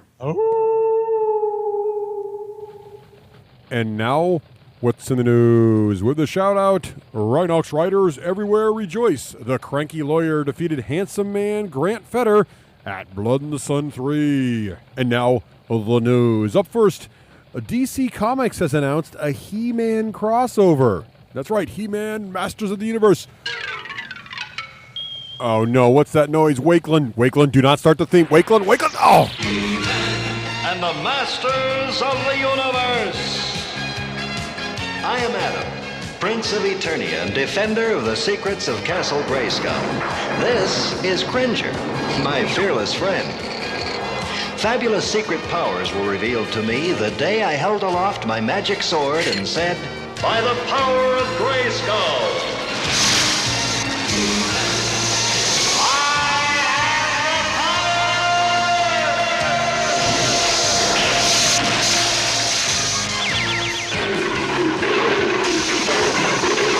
Cringer became the mighty Battle Cat, and I became He-Man, the most powerful man in the universe. Only 3 others share this secret. Our friends, the Sorceress, Man-at-Arms, and Orko. Together we defend Castle Grayskull from the evil forces of Skeletor. I really don't think we needed a minute and a half of that, Wakeland. I just don't think we needed it. Anyway, the story, let's see here. DC Comics has announced a 6-issue DC Universe versus the Masters of the Universe miniseries for later this summer. Written by Keith Griffin, He-Man and the Masters of the Universe Threshold, and illustrated by Dexter Soy of Captain Marvel and Army of Two. Issue number 1 will be premiering August 28th and covers the entire run by Ed Benz. This is pretty interesting. So we'll see what happens here with this. I'm not sure we needed a He-Man versus the DC Comics universe, but hey, whatever works. But it's He-Man! Easy, Wakeland. Anyway, in other maybe more interesting news for some, War Machine, you'll like this, Wakeland, War Machine Tactics has been announced for Mac and PC and will be funded via Kickstarter. It's coming apparently soon. This announcement from Privateer Press recently. Matt Wilson wrote a blog post up on the privateerpress.com website. And to sum it up, basically, they've been working on that project with the video game project announced a couple years ago at Gen Con. It was going to be an action sort of third-person adventure game. Turns out it's taking a lot more time and effort, and they can't get a publisher, which would require the venture capital to do it. So instead, they've decided to try to build a different game, a game that's a little easier to build, which would be a third top-down isometric sort of tactical game, sort of like a real-time strategy game, I guess. And this will be based on the War Machine engine. Hopefully, it'll be very similar. Maybe hopefully it'll be turn-based. We'll see. In any case, it'll be easier to fund, and they're going to try to do it through Kickstarter and actually publish themselves, Privateer Press and their video game company there. So head on over to privateerpress.com for more information on that. Speaking of video games, Star Citizen has become the largest crowd-funded product. Now, this project's interesting. Star Citizen's by the folks, Chris Roberts, who made Wing Commander fame, those whole games. He's announced a new Star Citizen, which is going to take the famous game Privateer, take it to the next level. And so they did it via Kickstarter, raised a couple million. Then they continued the crowdfunding on their own website and now raised over $10 million for this project. And apparently, according to joystick.com, This is now the largest crowdfunded project in history. So we'll see what happens with that. It's pretty interesting. Let's see. Also, in other comic book news, being the comic book episode, we already talked about DC versus He-Man. Don't play the theme, Wakeland. I also wanted to talk about Upper Deck. It's announced that Marvel Legendary's got a new expansion coming out. It's called Dark City. If you're interested in Dark City, it is already available on store shelves near you. Let's see. Also, look, the rules for Labyrinth of Runes are up for Descent 2. So Labyrinth of Runes is going to be the new Descent campaign coming out for Descent 2. There's a whole new campaign system, and the Labyrinth of rules are up now. So if you go to the Fantasy Flight Games website, you can check that out there. And also, Wizards of the Coast announced that Dungeons & Dragons 2nd Edition reprint is coming. Great article on Geeked Out about all that. So if you're interested in Dungeons & Dragons, you want to check that out. And finally, for those Iron Kingdom fans, another bit of Iron Kingdom news, the Iron Kingdom novel In Thunder Forged, The Fall of Lael Book 1 is available on Amazon and at BarnesandNoble.com. Is in both physical and ebook format. First full novel, and this is unlike Iron Skull Expedition, which is purely digital. This is actually a physical copy of the book as well, so kind of exciting. If you guys want to learn about the fall of Lael and the main history plot of Iron Kingdoms, now's your chance. And that's what's in the news. Hey, now it's time to talk about our good friends over at Winged Hussar Publishing. We're so appreciative they support the show here. And, Craig, I know you're excited about Winged Hussar. Of course I am. And why would that be, sir? Well, I'm excited because they're publishing my first novel, Honor Among Outlaws, which will be coming out in November. November of 2013. This year. October 2013. Yes. And then, of course, right after that is a book following right after that, which would be by C.L. Werner of Black Library fame. Yep. And then another book by yours truly, which will be coming out in December. So it's an October, November, December book fest. So at this point, you've got them all written right now, right? I mean, absolutely. Yeah, of course. There's no work to be done at all. Just hanging out. Awesome. So very excited to our friends and sponsors over there, Winged Hussar Publishing. And there, if you're waiting for these great books and you like some historical stuff to read, Winged Hussar has a fantastic collection of historical books. Caesar, Frederick the Great, ancient history, whatever you want to learn about there. And of course, they're also sponsoring some great gaming novels now from our friend at Wild West Exodus and Craig and everything. So it's a great place to go. Check out wingedhussarpublishing.com for all the latest info. Yes. You're listening to the D6 generation. Born to Game. Welcome back, and in keeping with the theme of the Geoff Engelstein themed episode. That's right. Genius at work. And the strongly themed comic theme. Yes. Jeff, what we were talking about to talk about the show, because we like our third chairs to have a lot of creative influence here, keeps us fresh, keeps the ideas flowing here in this. Really, I thought it just kept the amount of work that you guys had to do down. I thought that is yes. Especially what Jeff said. Not to give away any secrets behind the scenes. Anytime and then he's put it out there for the world to see. Right. Anytime a guest says, I can write some bullets up, yes, you go, knock yourself out. So yes, you can. So Jeff had this great idea to ask Craig, and this is also, we're saying this so it's not awkward, like, Craig being a host of the show gets to talk about his work. We're going to have someone else ask Craig about his work. Which I had nothing to do with this, by the way. No. So just want to put that out there. So I thought this was a great idea, Jeff, because you basically, what was your thought here, Jeff? Well, I've really been fascinated to hear about Craig working on this comic book. That's a world. Obviously, I'm pretty well steeped in the game world and writing rules and writing fluff and that kind of thing. But comics is something that is pretty alien to me, and I was very interested in the whole process of writing in that medium and how it worked and how it was different than writing short stories or some of the other types of stuff that Craig has worked on before. Yeah, and as you mentioned that, it started getting me thinking. I'm like, wow, that must be totally different. So, well, Craig, let's set the backstory here, though. I'm not going to ask you, have you ever been a gamer? Because I think that's self-evident. The last 127 episodes have obviously all been a sham. But I'm a poser. Right. But what I really want to know is because I don't think you ever told the full story on the show. Like, right? What was it like when and how did this whole thing come up and just like boom? Would you write a comic for us? How did that all happen? Well, Russ, I'd like to start by quoting Donald Trump. Wow. You're fired. For real. Yeah, you fired. No. Donald Trump, in one of his many erudite books, actually once said, if you do not promote yourself, no one else is going to do it for you. And I thought, oh my God, that's actually true. That little toupeed man actually made a good point. Now, I didn't read this, of course. Somebody else was like making a joke at his expense and said that. And I was like, A, joke sort of funny, but B, that is a good point.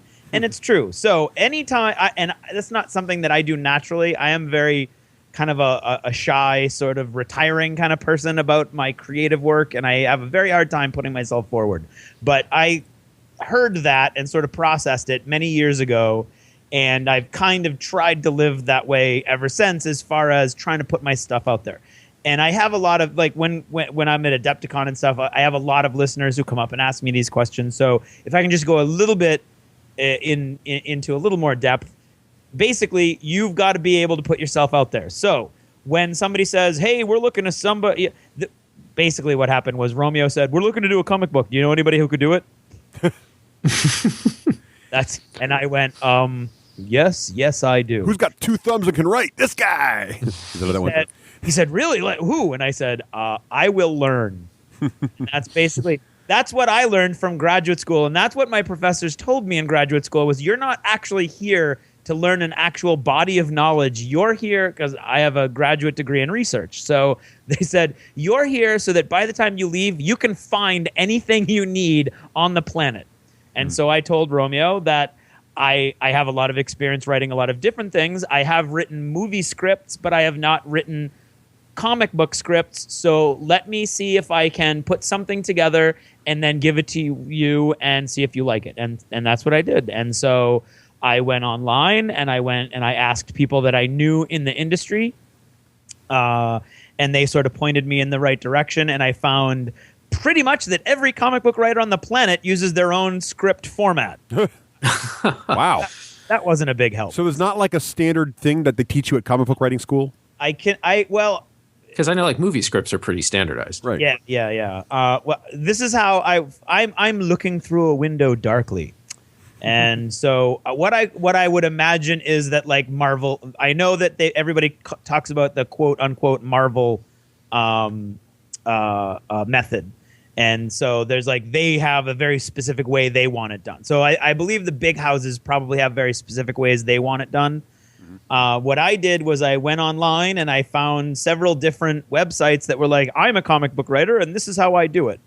And I found one that made sense to me based on my background. My undergraduate degree is in communications, writing and technology, and English. I was a double major. So I have written a lot of movie scripts, mainly for for class projects and stuff. But my training has been in the movie 3-act structure and all that stuff.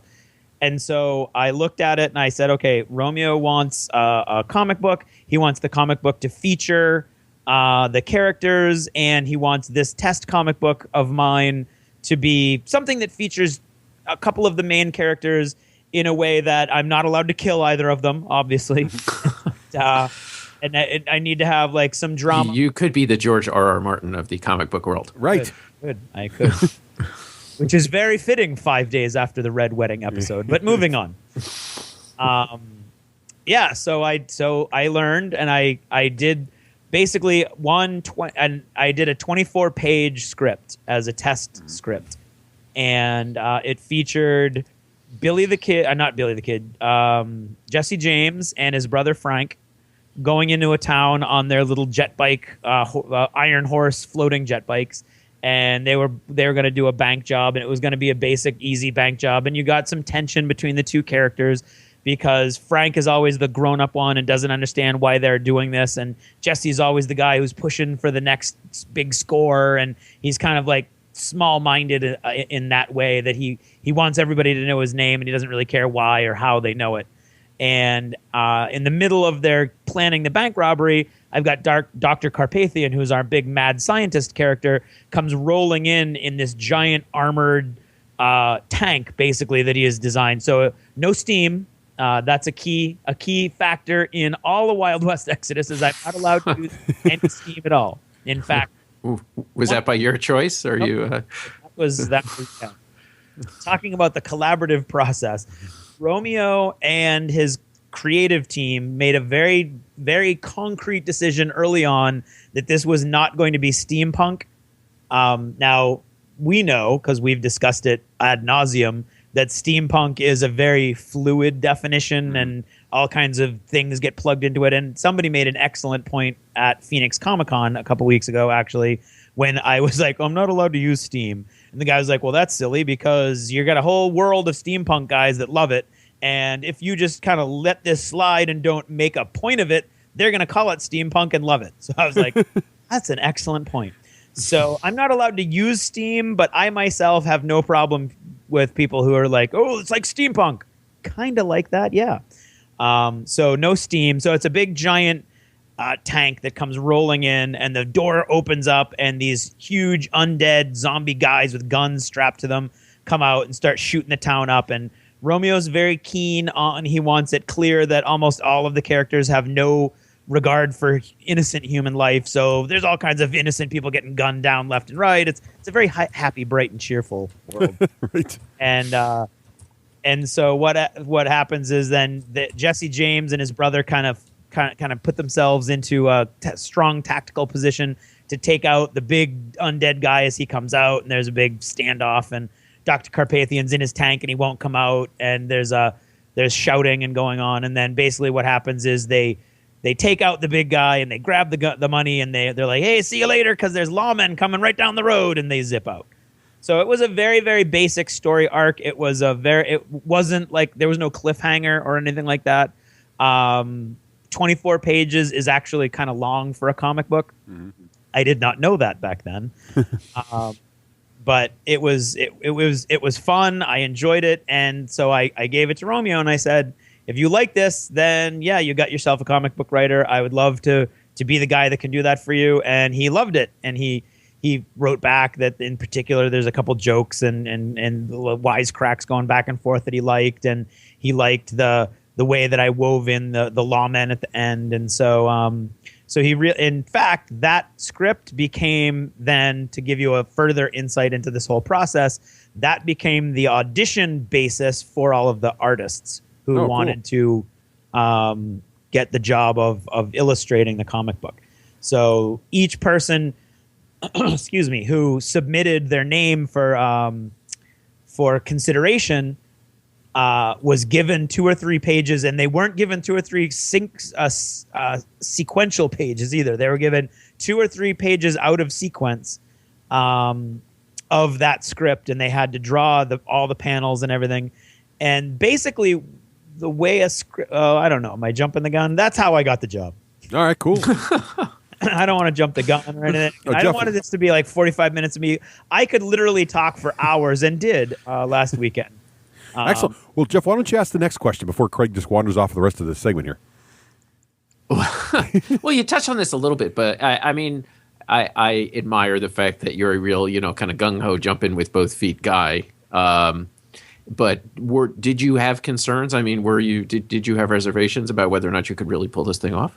I swim in considerations and concerns like a fish swims in water. I live with the constant fear that I'm a sham and someday somebody's going to find out. So yeah, I was terrified. I was absolutely terrified. Picking a script format, I was terrified. I went the entire process. I was like, how do you like this? How do you like this? What do you think of that? And it eventually got to the point where Romeo was like, can you just do it? and send it to me, and we'll see how it all works out. I haven't written a script in decades, so I was very nervous about that. I had been wrapped up in, literally, for the rule book, I got, like, Romeo and I would sit down, and he would be like, just talk at me for about an hour, and then say, make that into a short story that's actually interesting and sounds good. Big, okay. So like no word count at all, which is why the rule book has so many, many, many words in it. And all of a sudden I was working with this format where I'm writing the dialogue and the descriptions, and basically you write it like a movie script, which is very intriguing. And and that's how I envision a lot of stuff when I'm writing. I kind of like to think of it as cinematic and what it would look like on a screen, and then sort of write and describe that. And so working with a comic book format, basically the format that I stuck to goes panel by panel, and it describes the panel, and then it gives the dialogue in the panel with numbers, so that, like, first it's panel 1. Jesse James stands over the corpse of a defeated enemy, smoke coming out of a crater in his chest, blah, blah, blah, blah, blah. And then the dialogue is all numbered for that one page. So 1, Jesse James, I thought he had more fight in him.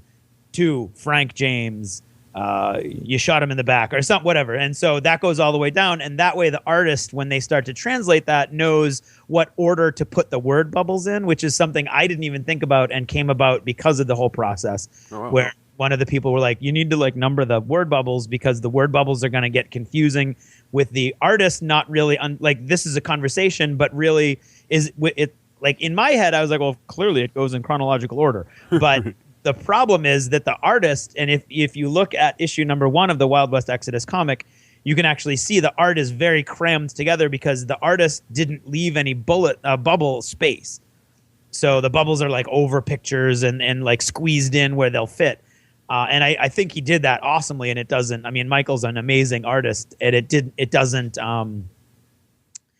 I don't think it detracts from it at all, but you can see later on how more fluid it gets, and he left some space for the bubbles and things like that. So, so going back to the movie, yes, analogy, I mean, it almost seems like you're not just the screenwriter, but you're almost the director also. I mean, I didn't realize, I wouldn't have thought that you get down to that level of actually like mapping out panel by panel by panel, kind of how it steps through the action. Yeah, that is exactly how I think of myself. Coming from a theater point of view, I think of myself as the director and then the cinematographer, because what I might say is like I might have panel 1 is a big, huge 1/3 of the top of the page panel that has like a mountainscape on it with us in the distance. You see several campfires and smoke rising up into the sky, and then panel 2, I might want a tight shot, and sometimes you even use the actual language of a movie script. So you might say tight shot, or close up, or extreme close up, or over the shoulder, and so I might say tight close up on a pair of eyes, or Michael and I are. It's an awesome collaborative process. At least it has been for me, working with an artist who wants to work with me and wants to have his own stuff on the page, which he absolutely does, but also wants it to reflect what I'm putting down on the script. And so we get to the point where I would say Sitting Bull in his human form, his eyes are tight with tension. And literally what you find that you're doing is I'm writing stuff that I know only one other human being is probably ever going to read. But when I talked to Michael, I'm like, Michael, do you want just the technical stuff, or do you want me to include some of that detail and that emotion? And he told me basically what I'm doing is inspiring every panel. And I think that to me seemed like a really good way of saying like how that give and take would go in a really good working relationship, where I'm trying to get my feelings and my excitement onto that page, and then that's spurring him to draw panels that actually come from the same sort of excitement level. And so, yeah, so I am very much, or I would say a comic book writer in this mode is very much in charge of the camera. I mean, and the artist can definitely change the camera angles and stuff, and Michael does that, and he has never made a change that I didn't think added 100% to the composition of the page. But it starts with the comic book writer actually putting down exactly what he thinks the panel should look like, what order the panels should be in. You can do all kinds of things like an inset panel inside a larger panel. There's a whole vocabulary that goes with it that I had to learn as I went, because I'm not at all a comic book person, which I think irked our friends who are comic book people. But there you go. So, yeah, I mean, it was fascinating. It was interesting. I loved it because it brought me all the way back to that college, that college time when you're all excited and you think that you're going to be the next great screenwriter. But here I was, and it didn't matter that only one person was ever going to really see it as far as the description goes, because he was doing such a great job of translating it. And I was I looked at I look at this whole thing as nobody's going to pick up this comic book because the story is supposed to be good. They're going to pick it up because the art is awesome. And then hopefully my story coming through that art is what keeps them coming back for more. So it's very much a collaborative process. And at the same time, you can't be like an egomaniac. You can't be, it's all me. And the artist can't be, it's all me. Unless you've got an artist who's a really good story person too. And those are out there. Absolutely. Does that answer your question? Yes.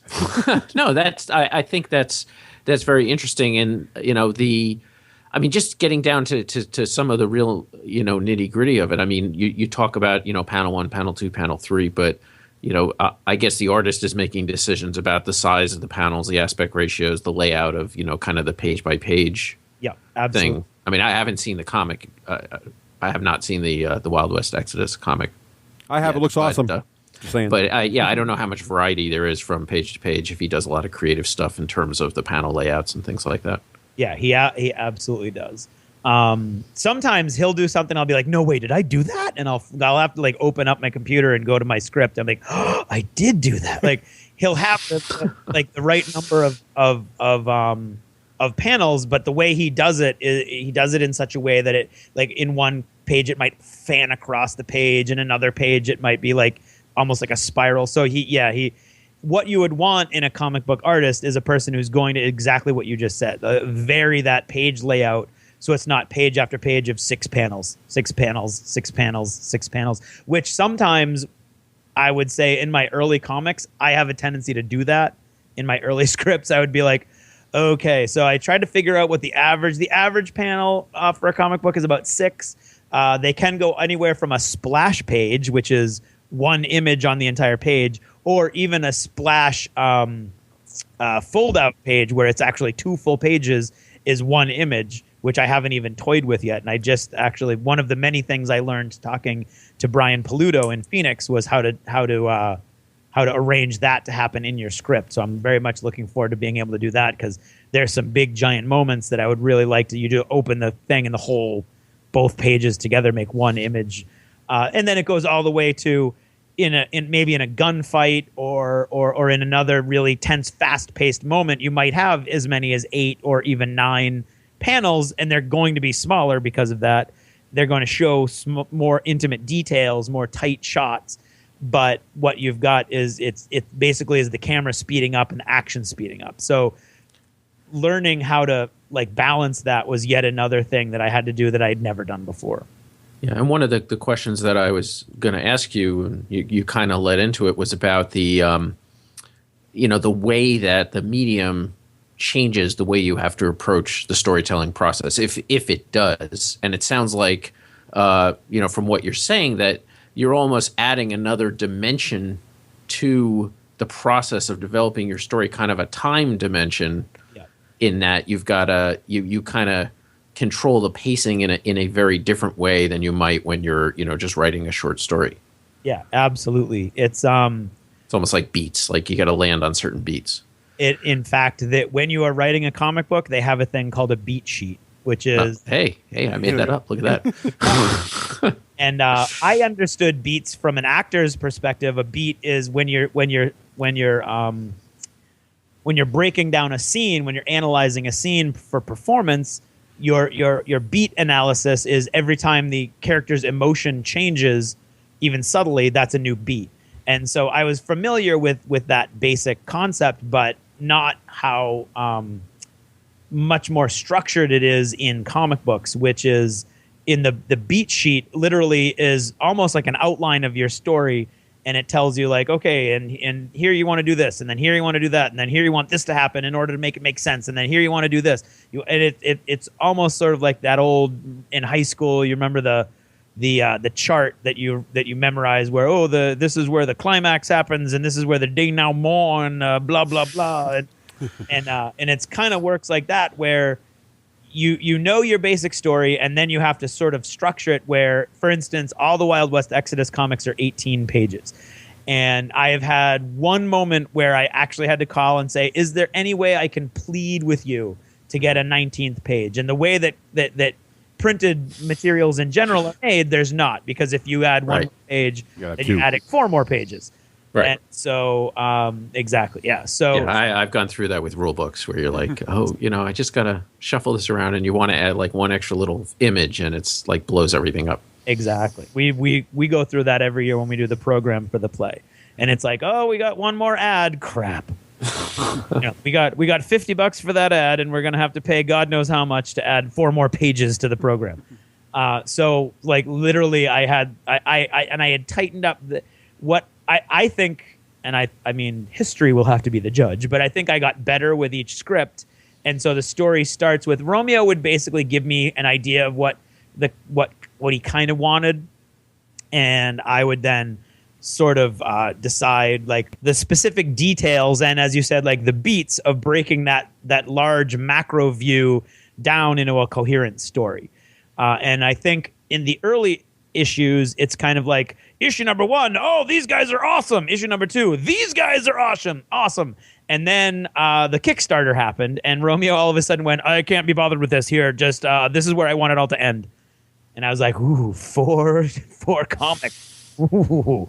And so I had ridiculously wide like concept of what I was supposed to do, and it was up to me how I got there and who did it, and so after issue 2, you suddenly get in my mind anyway, and what I'm trying to do, you get a coherent story coming through, and it features different factions in every issue, but what's developing is actually one coherent story arc, which then went with all the things that I kind of was learning as I went, which went with like the story structure and the 3-act structure that one season should go with.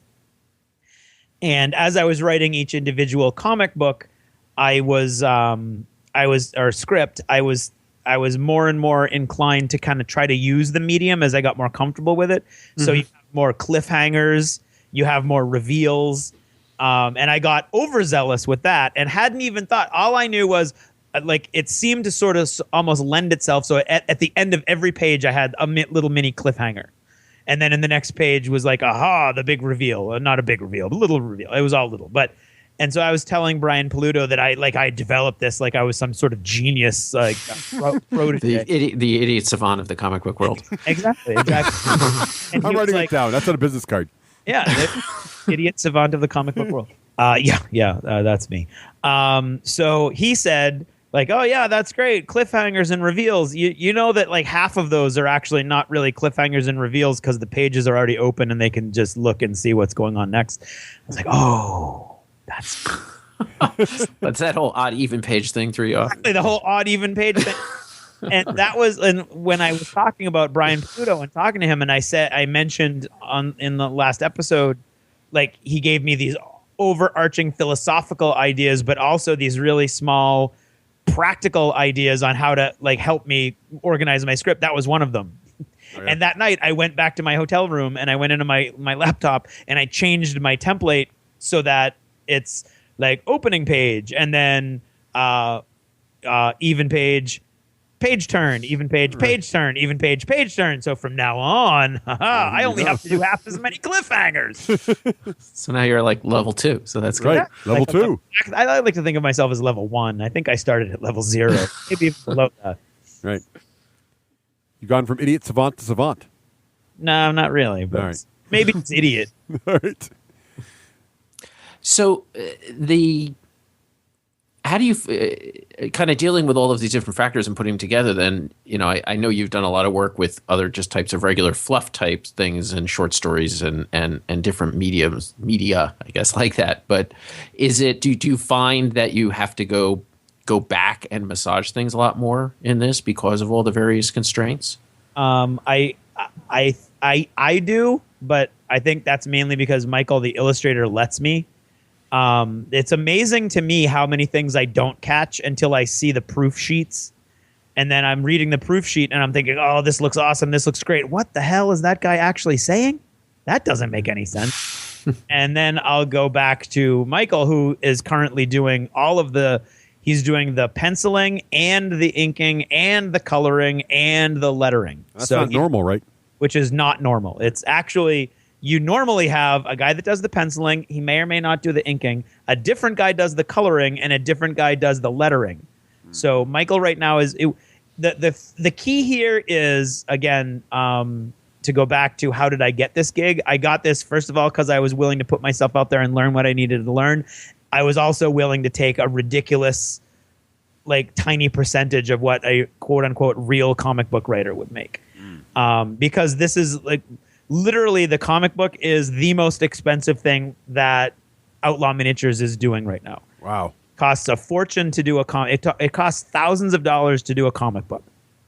And just to pay the people who are making it and to have it printed, thousands of dollars. So and at $4 a piece, like, you have to. I think we figured out to actually make a profit, you would have to sell, like, into the after 3,000 comic books, you're now making a profit. Wow. Kind of thing. I didn't do the math, so that could be all wrong. But I'm pretty sure. I'm pretty sure it's a high number. It's a large number. It's a spirit. Right. Exactly. And so Michael's doing everything. I'm doing the writing at, like, when I went to my friends and I'm like, hey, you guys are in the comic industry. What should I expect? What should I ask? And they were like, you should do nothing but at a very minimum this. And I am currently working at 50% of this. So, and I'm loving it. I'm absolutely loving it. It's so exciting just to see it on the page. And so I don't mind, because within the contract, Romeo's an awesome businessman. And so he understands what's happening. There's no taking advantage. I mean, they're not getting anything out of anything right now. West Exodus is not making any money on any level. This is all trying to establish itself. So within the contract is, for every X number of subscriptions we get, that per page rate goes up, so that ultimately, once we are profitable, I will be making what a quote unquote real comic book writer makes, which is awesome to me. So there's, like, a give and a take, and you've got to be willing to sort of play in the league that you find yourself in. And right now we're in the minor leagues, hoping desperately to claw our way into the major leagues. Right. Well, you got to establish a portfolio. I mean, that's part of it too, if you want to. Yep, absolutely. And so because Michael does all that, though, when he gives me a proof, I can go, and I actually just did this literally 2 days ago, and I go, oh my God, can I change these 2 lines to this instead? And he's like, absolutely, because what a lot of it is now done on Photoshop. So and in Phoenix, it was awesome because people who came to our booth actually saw him drawing out the panels. Those are all done literally in pencil, in real life, on paper. Those then get scanned into, he has a giant scanner at home. He scans those in to Photoshop, and then he works on a tablet inking and doing all the other stuff. And Photoshop allows him to put the word bubbles where he wants to, and then literally almost like a word processor, type in the lines, like the lettering. So when do you see it then back from him? So you send him the script first, and he looks at it, asks questions, whatever, and then he'll do some pencils and get you back the pencils to take a look at? What he does is I will send him a script, and Romeo gets the script at the same time, in case that, like, because this is very much like IP writing. I mean, it is IP writing, so there's always an overarching sort of overlord that's guarding his IP to make sure that these characters are acting in the way that he wants them to act. So Romeo's got that sort of oversight, and he's got in his head a story that he wants to be told. So he's got to make sure that my story is encompassing his story that he wants to be told. And that's another, by the way, just if you're putting Idiots of the comic book world on your business cards, I want to have IP Overlord on my business cards. IP Overlord. That would look way more impressive. And so then Michael gets it. Michael will immediately read through it. And just to give you one example, I did not describe, there's a big giant ambush scene in one of the upcoming issues. And I didn't describe clumps of woods in the splash page that introduces the site of the ambush. And then later on, I have guys coming out of clumps of woods. So I gave him the script, and he came back to me with clumps of wood, right? And I was like, oh, crap, clumps of wood. Yes, clumps of wood. And there was another thing. There had to be a giant, enormous iron bridge. and I didn't put that in the early. So he'll read through it and go, okay, just to be sure, this is all the same place, right? So this iron bridge on page 8 has to be there on page 1. And I'll be like, oh yes, sorry. And then he will literally like you would see somebody, like one of my students in class not paying attention. He will doodle each panel, and he will doodle the panels not like in the layout that he wants. He'll just doodle the panels as I've described them. A very quick sketch, like literally just a couple minutes on each one. And then he scans those in and sends those to me if he has time, and I go over them and I'm like, oh yeah, that's awesome, that's exactly what I thought. Or he might say like, this was a little vague, do you want me to go here? Because as we sort of worked together, my descriptions got less specific. And then, and I thought I was like, I didn't want to step on his toes. I wanted him to have that creative control. And we had dinner in Phoenix one night, and he was like, I need you to go back to what you were doing and describing things in more detail, because that gives me more to work with. So there's a give and take there also in the artistic element, where you're working with another guy who is going to have a way that he wants to work. And so I think I lost the thread of the question I was answering. No, well, it was just about kind of what you get back from him. If you get sketches back really quickly, just so you can kind of get a feel for the page or the panel, and how often you find you have to kind of tweak it, or if you kind of let him apply his kind of interpretation to it. I have never asked him to rewrite or redraw any panels. I've made like small notes. For instance, I had a scene where there was banners on a wall in the background, and he kind of like had made them just generic, and I was like, well, this guy's from Romania, so maybe if we go online and find out what a Romanian flag in the 1880s looked like. Like, because this is the internet, and it's 2013, and we can just do that. He's like, oh yeah, great idea. And so that would change. Or I would say my idea for that particular weapon was that it would be bigger because it's supposed to be like a big sport weapon. He'd be like, oh yeah, no problem. At that sketch level, so I see the little sketches and I might throw ideas his way. Then he pencils them all in, scans them, and then I get those pencils. Usually, this is when everything's working smoothly and my script got to him on time and he has a month to do it. Sometimes it'll be like my script gets there a week late, and he's like, oh my God, and I get nothing until I get the proofs. And the proof would be basically the final page exactly as it's going to show up in the comic, but still capable of, like, maybe because the first 3 issues have no color in them other than red. So it might be pre-coloring, because that's not that big a deal, and I'm not ever going to be the guy who's saying this should be red. That's always Romeo. I'm just going to be like looking at the composition overall just to make sure that in my head it's flowing like the story was flowing in my head. And then I look at the writing, and the writing is always me. And it's always like, for some reason, I write the script, I read it over and over and over again, and then more like 3 or 4 more times I'll read just the dialogue as if I'm hearing it in a movie, trying to make sure that it all flows. And there's always stuff that I miss, or a redundancy. There's the world famous redundancy from issue 3 was I used bastard 3 times on one page, and then I got outvoted by the office, and they made me, mind you, use the word turd.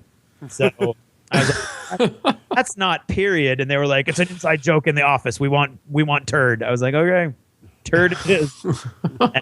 And 99% of the time, that kind of control is not something I have to deal with. That was like one very rare, like, I was like, okay.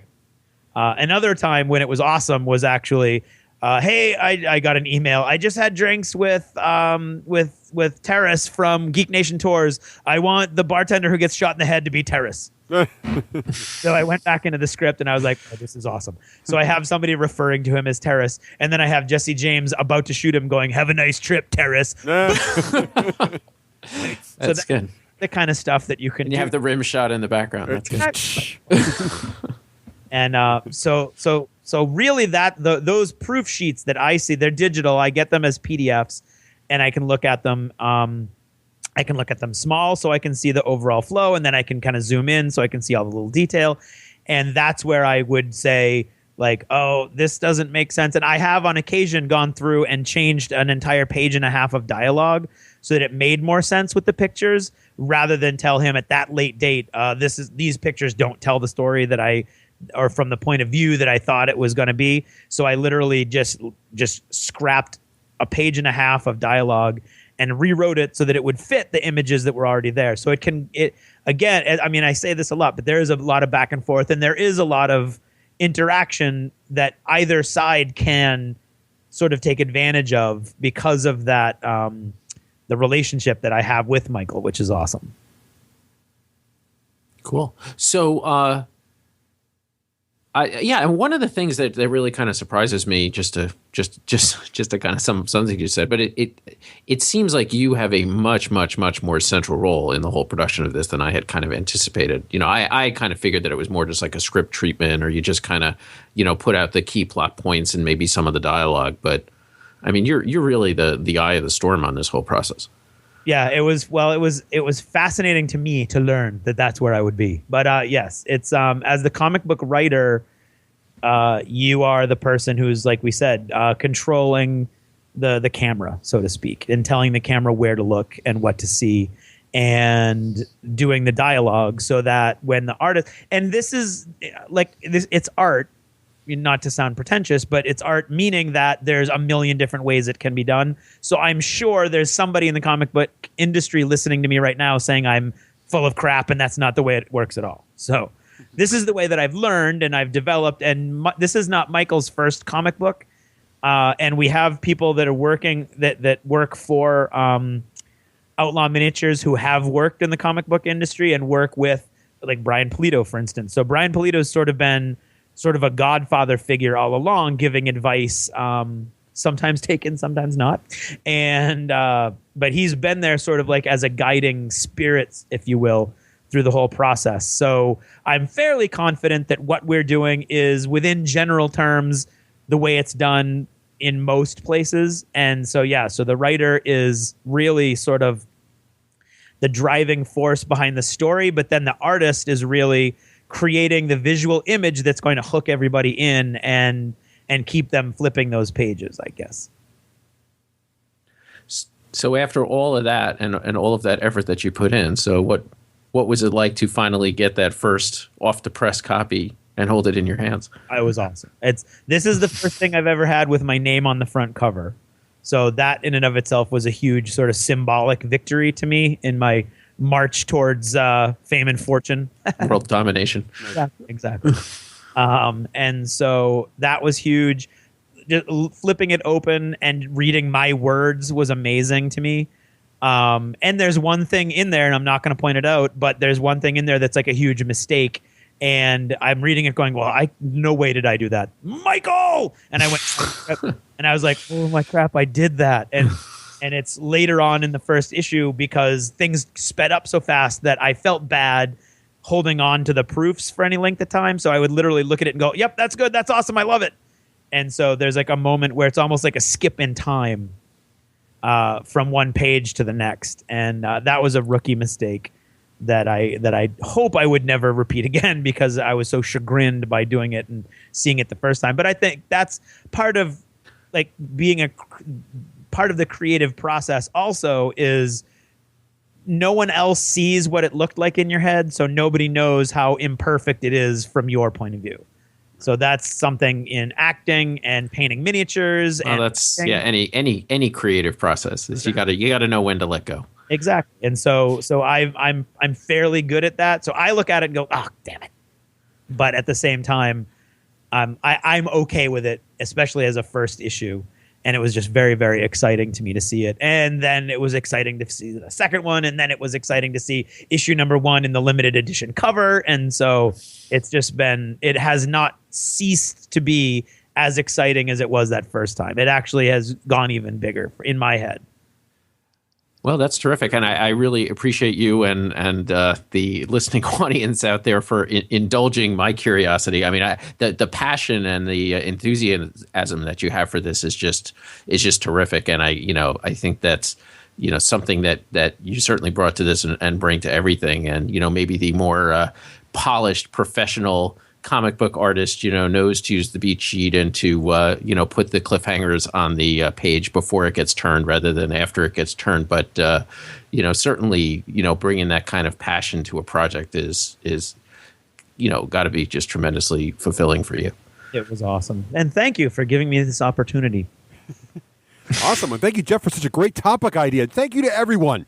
That's right. Thank all around. Awesome. So, so thanks. That was awesome. And Jeff, those are some great insightful questions. So we'll be right back after these words for more comic book discussion. It's all about the comics. Up next, we're going to be reviewing some comic book hero game of some kind that I'm sure we mentioned earlier. That's a cliffhanger there at the end of the page. That is. There you go. Stay tuned. Page turn.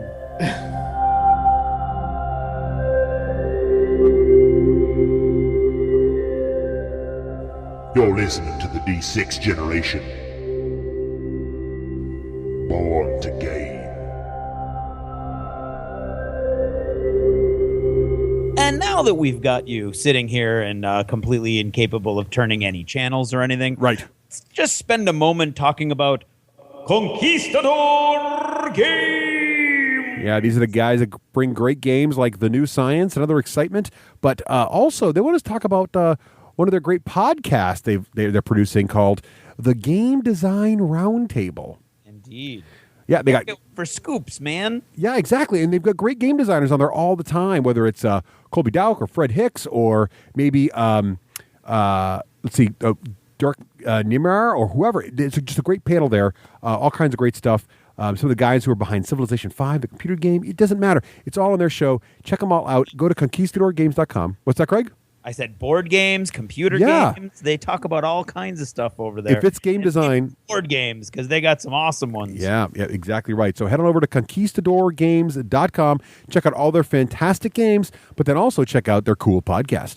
They've got over 30 up already, and they do one every week. They are dedicated. That's dedication. We only can handle once every 2 weeks. That's right. It's crazy. I'd pass out into a weekly. That's crazy talk. In my head, it would explode, but would. not at Conquistador Games.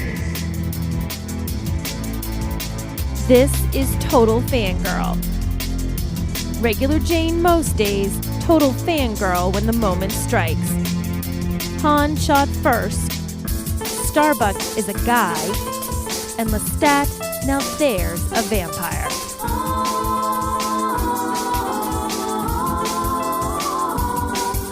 Hey everyone, this is Nicole, your Total Fangirl. You can follow me on Twitter at Nicole Wakelin and check out my blog, TotalFangirl.com. This week's shout out. Now that the blood in the sun is done, it's time to think about what's really important. Extra Life. Join Team Cranky at Extra Life today. And I'm going to talk about something that actually happened to me today. I went out to lunch, just lunch, with a friend. And while I was at lunch and we're sitting chatting away, I hear what sounds like a Star Trek communicator. And it immediately makes me lose all track of what we are talking about. And I'm looking around trying to figure out where it came from. And then I started to sort of second guess myself. Like, I did not hear that. I'm clearly losing my mind. Then I heard it again, and I pinpointed to the table behind us where there sat a group of guys from the military in fatigues all having lunch. It was 3 guys and a girl. And somebody there had a phone that had the Star Trek communicator noise every time, presumably they unlocked it or turned it on, because I heard the sound a lot while we were eating lunch. And I kept saying, well, who is it? I got to figure out who it is. And I thought, when they get up or when I get up, I'm asking. I've got to know who is the geek in military uniform over there who's eating lunch and setting off the sound of a Star Trek communicator. So the lunch went on, kind of lost track of it, sort of forgot about it. And then at the last minute, I remembered when they all got up to leave. And as they're walking by me, paying absolutely no attention to me, because why would they? I'm just some woman having lunch behind them. I said, guys, one of you has a phone that makes the sound of a Star Trek communicator every time you open it up. Whose phone does that? And they all kind of looked at each other for a second. And then one guy sort of fessed up. He's like, that'd be me. As another guy pointed to him to single him out as the nerd at the table. And I don't think he was quite sure what I was going to say. And he's like, yeah, that's me. That's my phone. I said, dude, that is awesome. I've been hearing that the whole meal and I love it. That is so cool. And he looked completely taken aback, as though he was really expecting me to say something obnoxious like, oh my God, I can't believe your phone sounds like a Star Trek communicator, or, oh, that was really bugging me during lunch. But no, I thought this was awesome. And he's like, you're only like the second person that's ever noticed and said anything nice about it. And I'm like, that is so cool. I said, high five. That is the best cell phone sound ever to listen to through lunch. He gave me a high five. All of his buddies kind of looked away, and he looked so happy that somebody had actually acknowledged the fact that his nerdy cell phone sound was cool. And it was kind of a fun little moment, a little bonding moment of nerds at Smoky Bones in Nashua, as I bumped into the guy who had the Star Trek communicator sound on his phone. And it made me think, the next time that you're out somewhere and you see someone who's nerdy, or you hear something nerdy, or someone's phone plays Star Trek or Star Wars, or sings the song from Game of Thrones, or whatever it is that you might hear, instead of just thinking, man, that's cool, say something. Acknowledge the nerd that is in your presence. Give him a high five, and you might just end up making his day.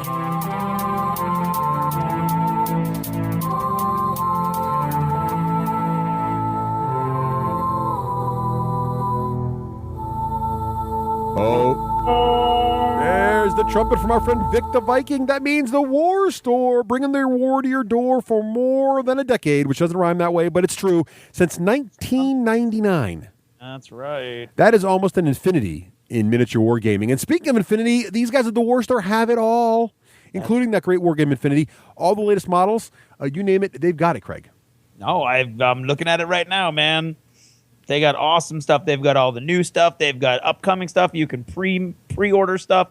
You could pre-order the Convergence of Cyrus, the latest War Machine, let's call it an army book. Both hardcover and softcover. They got that. They got all the new Privateer Press models. Yeah. They got the Flames of War rulebooks should be back in stock in August. Of course, those burn out like you have there's no tomorrow. Mm-hmm. And the War Store is just an awesome place for just about anything you would want to throw onto a table with terrain.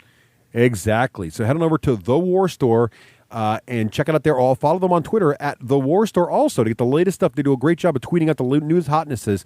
You want to have them in your Twitter feed to let them know, when they get something in stock, like that new Infinity model, the latest War Machine releases, or whatever you need to find. Malifaux, you name it, they've got it at the War Store. Yep.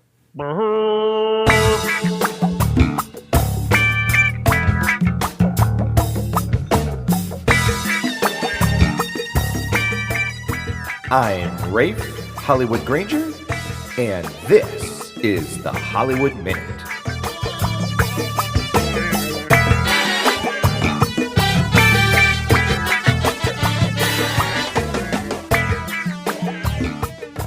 Good morning, Rafe Hollywood Granger, coming at you from a beautiful New England morning.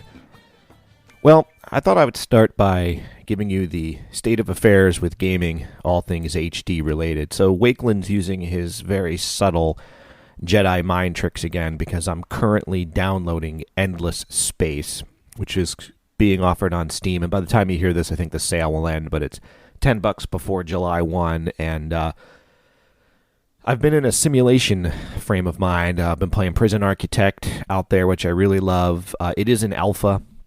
So because of that, I've been able to already build a couple successful prisons, so I'm looking for some new updates. They do have some mods out there, which is cool. I've downloaded the grant mod, which gives you additional grant money, and done some other things, but it's fun. I enjoy it.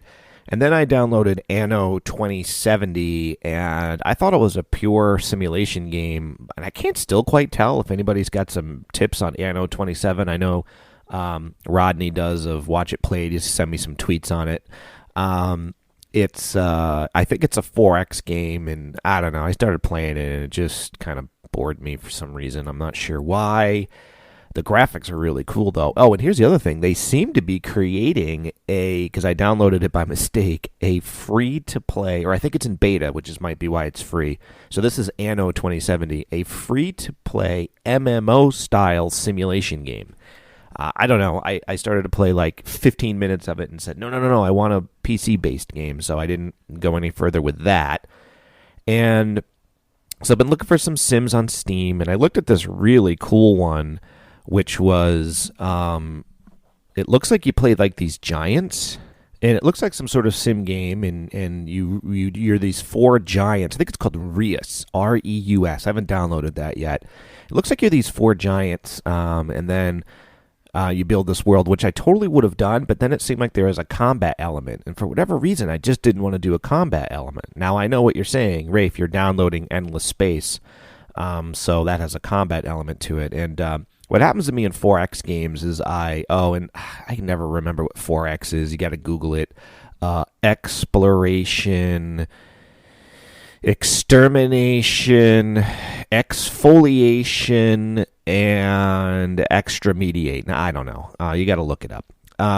So I know what you're saying is, Rafe, that has combat in it, but Wakeland's playing it. The Sherpa's playing it, and so I don't know. Maybe I'll have some fun. I'll probably get Dave Farr involved, and they'll be our foursome, and maybe what I can do is just in my brain just build a cool world and then let the other people destroy me or something. It's the problem is I'm not that great at strategist. I do well at games, those games where luck can be a factor, because then what I can do is come up with some really cockamamie skill, and I usually have the luck to pull it off. That's what Craig loves to watch me play. He'll come by a game, and like a War Machine game, which really favors the bold. That's why I love the game so much. And he'll be like, "What on the earth are you doing?" And he's like, "I don't know, Rafe. You've got some sort of plan, don't you?" I said, "Yep," and it'll often work. Because the luck favors me, not because I'm a brilliant strategist. I don't know, maybe I'm a better strategist than I think I am. But anyway, so that's what I'm doing in the video game world. So I'm currently downloading Endless Space. Oh, and thanks to Noah, he's totally helped me out with EVE Online, my MMO. Man, I am so sad right now. Latro is just totally stagnated. So I'm level 85. The game has bored all of my kinmates, and they're hardcore, man. These people play hardcore. Nobody is online anymore. There's no end game content for us to run. I'm beginning to think that the purchase by Warner Brothers and the fact that they went free to play, they used to be subscription based. I wish they never went free to play. I would gladly pay a subscription on the theory that there'd be money and that they would make end game content for us. I don't know if that's a true theory, but I miss Latro. The graphics are great, and I want to play some endgame stuff with my kin. Old Andy and his wife Cherie are playing WoW. I could jump in with them, but I've tried that again, and I just get bored in like half an hour. I know Neverwinter's out there, but it seems like I know Rift is now free to play. But it seems like what happens to me is I log in and I just get instantly bored. I don't know why. Other MMOs don't seem to capture me, but EVE really does. EVE is so huge. I really love what Noah said. I'm going to post some of his stuff on the blog next month. I like what he described. It's a sandbox, and you can just do whatever you want. Now, I love playing in sandbox play. That's just why I don't like 4X so much, and I'd rather have sandbox. But what can also happen to me with sandbox is I can actually get a little lost. Picture myself as like this little microscopically sized human being in this universe, and I stand there and I go, what do I do? I hate to admit it about myself, but the most games I love is where I'm being led by the nose, which Latro definitely does. It's like, go here, do this, kill that, go here, grab that, grab a pie, bring it here, which is why I like it. I like being led by the nose, I think. So, but I do really enjoy the massiveness of the EVE universe, and I am totally excited to try out my new sandbox theories thanks to Noah. But I'm almost a little daunted to sign in, because I sign in and I'm like, oh, what do I do? I don't have a plan. I'm like, I shouldn't be playing this. I should be recording the Hollywood Minute. So that's what's going on in video games. I'm looking forward to the new Splinter Cell coming out on Xbox. I'm almost done with Metro Last Light. I actually finished it about a month ago, but the last fight scene, I'm pretty sure, I know it glitched on me. I just don't know that it's the last fight scene. I've got to just log in and finish that up. I just haven't. And that's where I'm at video gaming wise. But I've been having a resurgence of it. It's been a lot of fun. As far as pulp gaming, I'm really having a blast playing War Machine again. It is like finding an old friend. I've just been loving it. Oh, the War Room app, unbelievable. I went ahead and I just bought all the decks. Wakeland's got me convinced, man. Playing on an iPad is the only way to go. Now, what I've learned is that if the Wi-Fi is not a good Wi-Fi connection, the join battle feature doesn't work well. That's not the app's fault. That's the Wi-Fi function's fault. But just being able to view the cards front and back on one page is killer. Being able to record damage, killer. speeds up the gameplay so much. So really been enjoying those battles. Wakeland and I are going to be playing again this Tuesday. I got a game in against old Andy. He is great to play against. He plays slower than molasses. I mean, that's just how old Andy plays to begin with. But on top of that, he plays pirates, so every guy's got a freaking mini feat, it seems. But he played pretty quick this last time we played, which was cool. And we had a good battle there. Dave Farr popped out and played the new Convergence using stand-in models. And then this Tuesday, it's going to be Wakeland and I. And the exciting piece is I got my battle engine 100% completely painted. If you want to see pics of it, it's up on the Jimmy Django blog. And next, I'm going to be building the Conquest, the Khadorian Colossal. And then really cool is Adam, who is a Malifaux player by heart. Has been seeing those of us play War Machine, and he's getting excited. And he's a little nonplussed over the Malifaux 2 rules. A lot of Malifaux 2 going on. And for him, I guess they moved the cheese a little bit, and he's not enjoying it so much, dare I say that. So he wants to give War Machine a try, which is really cool. We'll be glad to be teaching him. And so that's what's going on there. And July 13th, we've got a D-Day battle coming up with some of the old-timers. We got Matt, Stino, Rafe, and old Andy. And then we're going to have... Adam's going to come hang out and watch, and maybe a few other people. I'm totally excited because Doc of Doc's Gaming Emporium, also known as Discount Game Store, totally hooked me up with the boats. The new boats have been hard to find, the assault boats, and so now I'm going to have a full boat crew. So I'm going to get on painting on that, getting ready for July 13th. And there's a whole new compilation.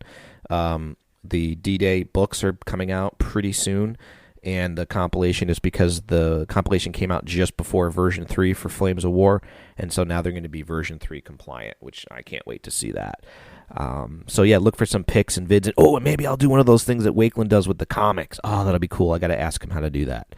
The only thing we might do is we might bail. We're having a gaming space problem. Myriad's not available because they're hosting a Magic releases that day. So we might have to find some alternative game space location, and if that throws a monkey wrench in the plans, I think what I plan to do then is have a scooter day and then do a Mouse Guard role-playing session or Black Crusade. So anyway, that's what's going on. I don't want to wax on too long. It's great to be back, and I look forward to hosting in the third chair whenever there's an opening. And hey, talk to you guys soon.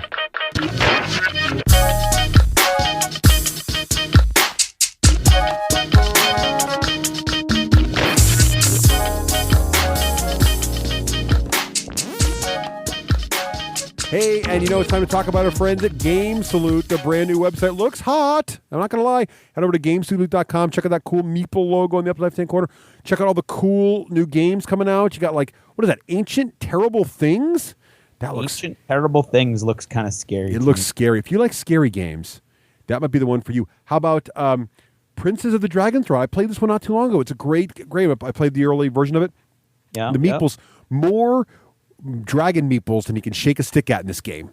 Fantastic components. Never have too many dragon meeples. I know, right? How about Monsters and Maidens using a new feature? I mean, a lot of the stuff that GameSloot does is via Kickstarter. These are the guys that help game publishers, game designers out and get them published. And they help you through all the trials and tribulations of the gaming process, whether you're using Kickstarter, whether you're using some other traditional publishing method, or maybe you're trying to use something new like, Jumpstart City. What?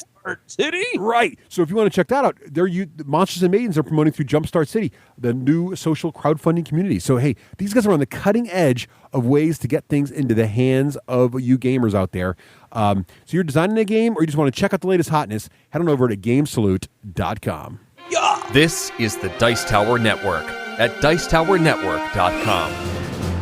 Welcome back. Now, continuing our comic book theme here, it is time to talk about... I think a fantastic, really, right, comic book themed game here, Sentinels of the Multiverse. Right, Craig, can you try that again with the... Sentinels of the Multiverse. Yeah, really, that's the only way to read that. So Jeff, you played Sentinels a few times already. Yes. Yeah, and I got it back right after Christopher was on our panel there, back at PAX.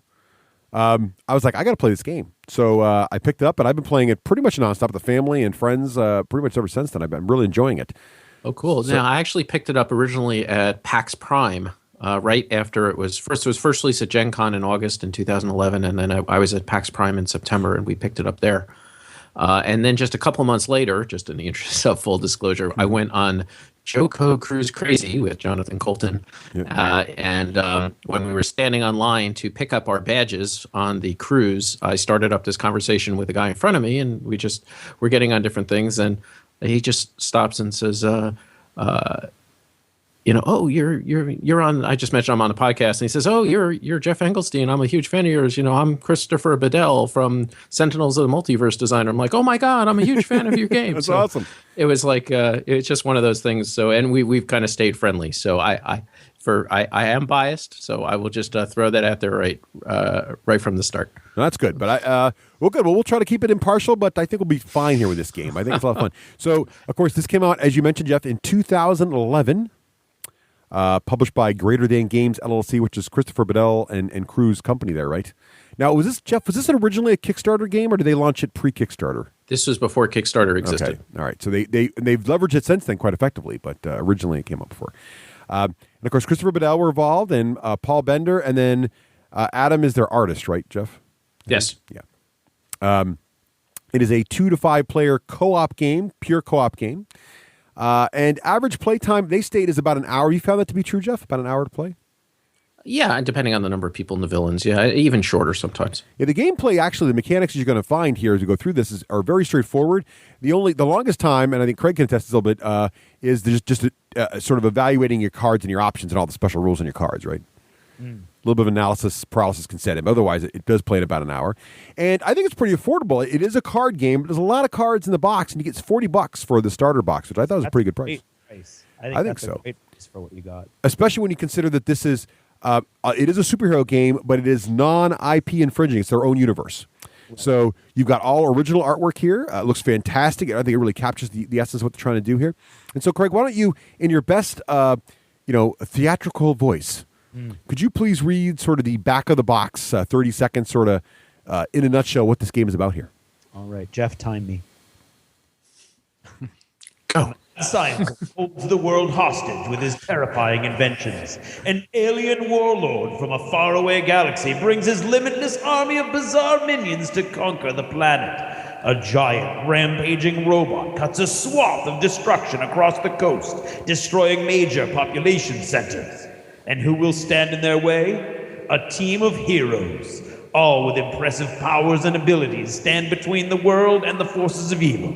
Will you help them? Answer the call to protect the multiverse. Oh, that doesn't fit. No, nice. So basically, yeah, as the premise implies there, you're all playing the heroes. The game itself runs the supervillain, and you've got to basically destroy and disable the supervillain before he disables the whole team of superheroes. And, of course, the unanswered question is, who mourns all those people killed in those destroyed major population centers? Again. Does what I was thinking. Right. Now, Jeff, maybe you know more about the printing. I know back at PAX East, there was a lot of hubbub at their booth here because they had just launched a reprint of the game. And it came out in a brand new box with dividers and plenty of room to store all the expansion cards. I think it's sold out again, though, right? Yeah, I'm not sure kind of where they are with that. But, yeah, originally when it came out in 2011, it was in a very small box. And there was, no dividers, but there was a lot of stuff missing from the game. You need a lot of status things you need to keep track of. You need to keep track of the hit points of all the heroes and the minions, and no counters at all were included with the game. The first time we played, after we got it in PAX, we just ripped up some pieces of paper, wrote numbers on them to keep track of hit points and things like that. Right. So I think that was definitely a big hit on the game early on, was that they did not come out with a package that really was putting their best foot forward. But fortunately the gameplay was strong enough that the game kind of hung on and got a fan base and enabled them to come out with this second printing, which is much, much nicer. It includes, like you said, all of those dividers and the foam you can stick in there, and now has token sheets for all the different status effects and all that stuff. So it's a much more polished package now that you're getting than you would have gotten a couple of years ago. Agreed. And that's when I jumped in. So I got one of the new printings, and it works great. And it was great because I was looking on Board Game Geek, seeing all the early sort of some of the frustration with tracking damage. I said, well, that's not there anymore because these tokens work great. So I think they've addressed all their issues, and now they have a really solid package, I think. So, Craig, we're going to talk about what's inside the box. What does it sound like when you open a box full of superheroes? It sounds like this.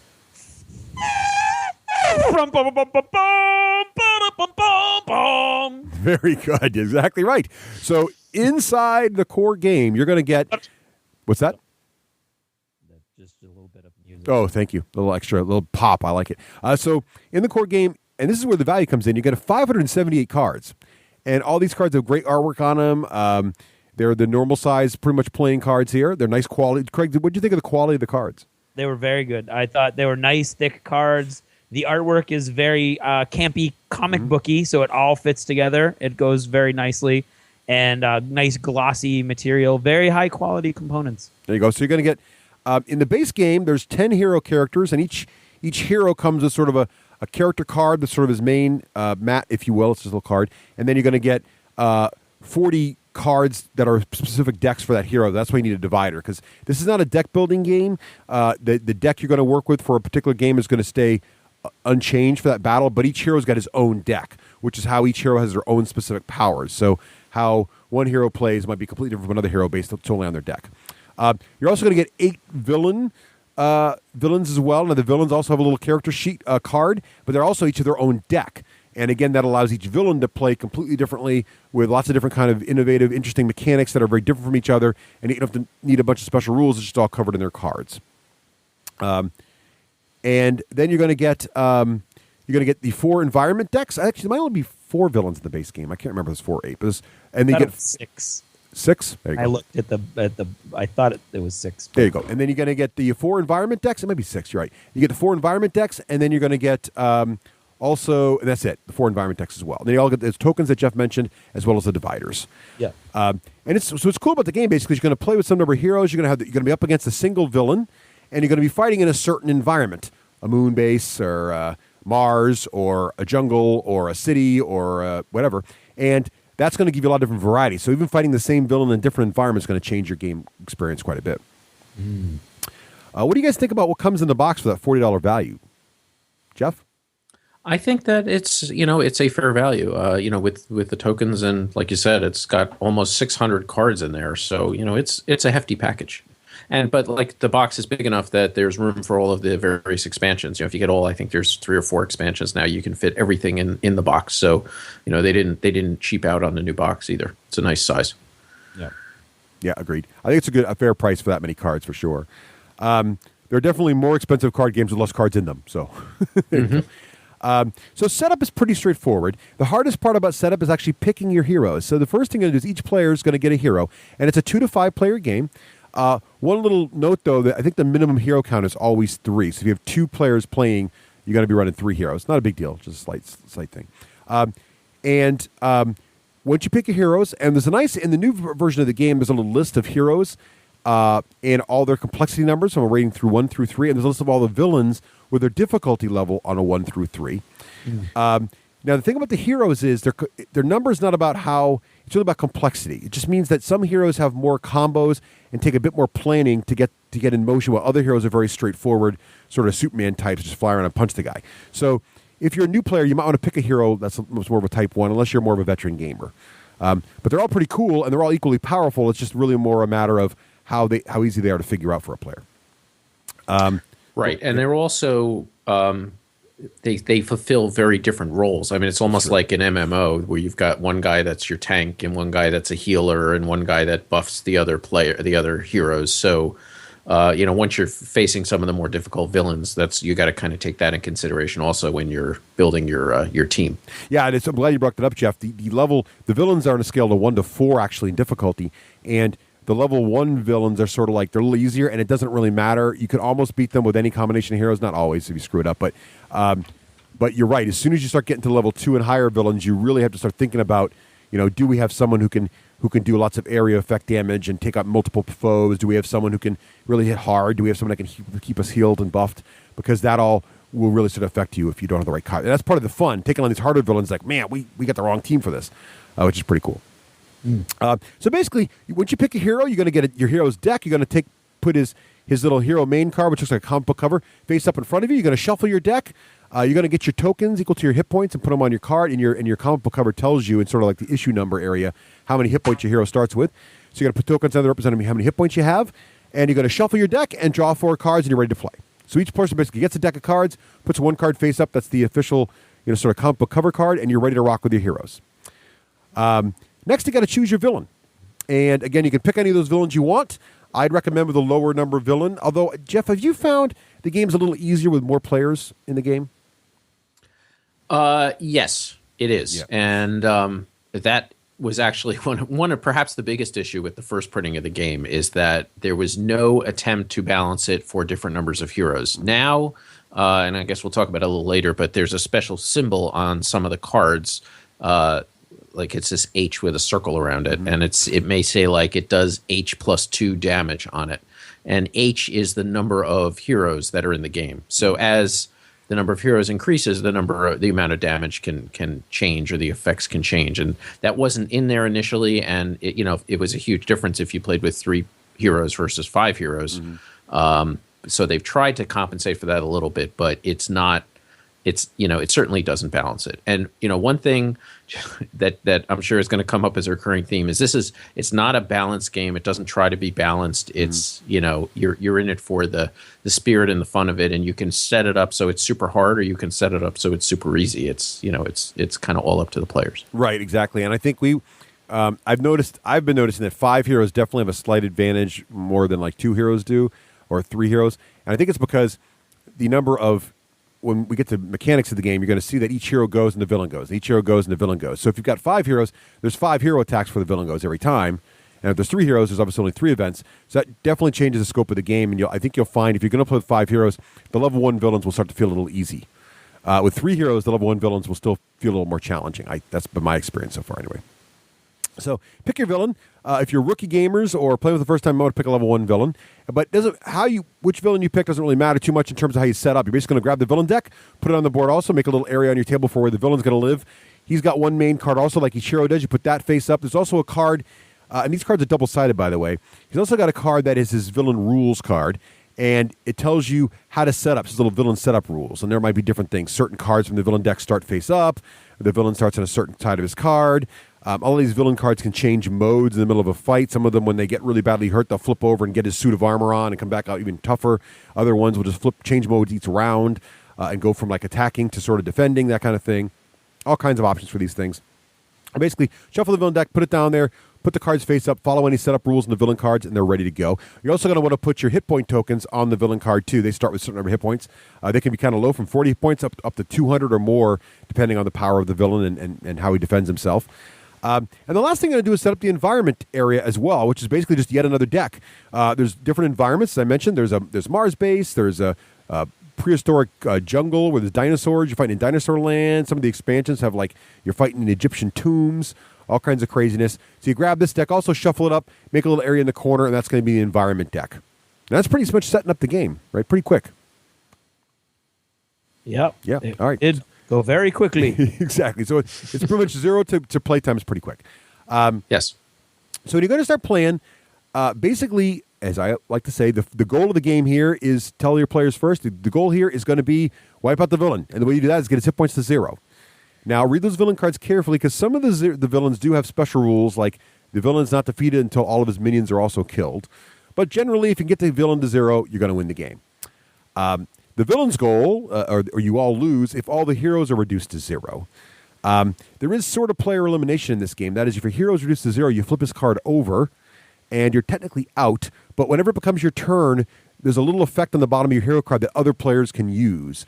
And this idea is that the fluff here is that as your team gets wounded and knocked out, other heroes will be more invigorated and be like, we must avenge him, and get more energized, and it kind of gives them bonus stats. But basically, you're out of the game if your hero is reduced to 0. Do you find that people get knocked out a lot, Jeff, when you played? Very rarely. Yeah. In our experience, most of the time, if we lose, some of the villains will have special things that they do to win, and usually that's how we find that, or the whole team just falls apart. It's usually not like one player gets knocked out and the other team and the rest of the team plays for another 45 minutes. I mean, usually if people are getting knocked out, it's near the end. The game is basically over. Yeah, it's usually you don't feel bored. I've had a couple where two heroes get knocked out, but the villain's almost dead. So even the knocked out heroes on the edge of the seat going, "Come on, you can still get him," and you eke out a win, or you just die. You just there's not like you just said. There's not like a 45-minute wait time. And the game's only an hour anyways. It's kind of a filler game anyway. So a couple things I would also go through this with your players as well, because you're going to hear the mechanics are very simple, but a couple game terms I think you want to know up front. The first and probably most important is the idea of a target. So a target is any face-up card on the table that has a hit point value on it. Okay, there's going to be powers and spells that damage multiple targets and things like that. So anything on the board, heroes, villains, environment cards, equipment, all kinds of stuff kind of hit points on it. If it does, it's a target. Okay. Then, of course, it might say a hero target or a villain target, but those are just special kinds of targets. You also got cards that are one-shots, which are basically cards when you play them, they immediately resolve. You do the effects that are listed on the card, and you put the discard pile. There are cards that are ongoing, which just like it sounds. You put the card down, you check what's saying, you got special effects, and it just stays on the table. Then there's equipment, which is kind of like ongoing, but it's a special type because certain effects affect equipment. And then you've got cards with limited on them, and I'd also go over this with your players because it sounds obvious it's limited on it, but sometimes when you see it, some players think limited means you can only have one card with limited keyword on it, but limited really means you can only have one card of that exact type face up in your play area at a time. Right? So you have a limited power, but you can have more different limited powers up, but it can't be the same limited power more than once. Got it? Is that all the key? Any other key terms you like people to go over, Jeff, when you teach in the game? No, those are the key ones. I mean, one of the nice things about the game is you can really teach it as it goes. Also, there's not much you have to know in advance. Right. So first, and Craig, did you find the game to learn it pretty quickly as you played? Absolutely, yeah. The only thing that was tricky, and this is because of the game itself, is that the many of the heroes play with sort of a unique way. Mm-hmm. And so, for instance, I had Bunker, who is kind of like a Civil War era Iron Man, and he's got these special things called modes that when you're looking at the cards, if you've never played before, it looks like that's just another type of card, and it's not. It's a type of card just for him because he can change his suit of armor into different modes, and so that took a little figuring out and getting used to. And Russ hadn't played him either, so he didn't really know what I was kind of trying to ask. But as far as the actual game itself goes, one round and you're all in it. You're all screaming. You're all cheering each other on, getting all excited because it's a very, very simple game as far as the way everything interacts. It's the complexity and the interest and the leveling and the layers all come in with the different heroes and the different villains that you can choose and the environment and how all that interacts. Right. So let's start by talking about that. So first, in the turn phase, there's really three main things. There's going to be the villain's turn, then all the heroes go in order, clockwise around the table, and then there's the environment turn. Okay, and actually all these little turns are remarkably similar. So when the villain goes, first thing you do is you look at the villain's cards and you look for anything that say start of turn effects. So he might have some equipment up to do something at the start of his turn. Maybe it shoots a laser at a hero, or he might have some effects on himself that does something, draws extra cards, or whatever happens. You do those effects. Then you play a villain card. All that means you're going to take a villain card from the top of the villain deck, flip it face up, and follow any instructions. A lot of them are things like henchmen. So a little squad of 5 guys will show up, and they'll have hit points in the corner, and they'll have a rule on the bottom of their card that says, at the end of the villain turn, these guys will deal H hit points to the hero with the most health. And so they'll basically damage someone for 5 hit points, who's ever the healthiest hero. Some of them damage the weakest hero, some of them damage the strongest hero, some of them damage the hero that's the second strongest, all kinds of wacky rules on these henchmen. Some of them damage all of them. Maybe it's an attachment to the villain, it's a laser beam, whatever it is. There's creatures, robots, all kinds of craziness on those villain cards. And then you look around for any end of villain turn effects. So any cards that say that, you follow those effects, and boop, villain turns over. Right? Yep. Then it's the hero's turn to go. So starting clockwise from the villain, we just start going down. So each hero is going to do all of the following things. So first, the hero player himself is going to look down to see if any start of turn effects are maybe on his hero card or anything else. Those go off, and those would be on any face-up cards in front of you. Then you're going to play a card from your hand. And remember, you start with 4 cards. You're going to play a card from your hand. And typically, this is going to be maybe a one-shot. Maybe you blast the villain with a heat ray for 2 points of damage. Or maybe it's a card that's going to stay up in effect. Maybe it's equipment. Maybe you're putting your utility belt on, which will give you another power to use or something. After you play your card, you're going to use one of your powers. your powers are anything on any of the face-up cards in front of you. Now, most of the heroes' comic book sort of cover cards, they're sort of their template cards there. Those have a built-in power. Most heroes have a built-in power there they can always use. But then you're going to play more of these cards from your hand. You're going to try to build up a series of combinations of powers so you'll have a choice of things you can do as the game progresses. So you're really trying to build, you're not building a deck, you're building a tableau of options for your hero as the battle ramps up. Yeah. Right? Right. So you're going to pick a power, you're going to use it, and then at the end of your turn after your power goes off, you're going to then draw the top card from your hero deck.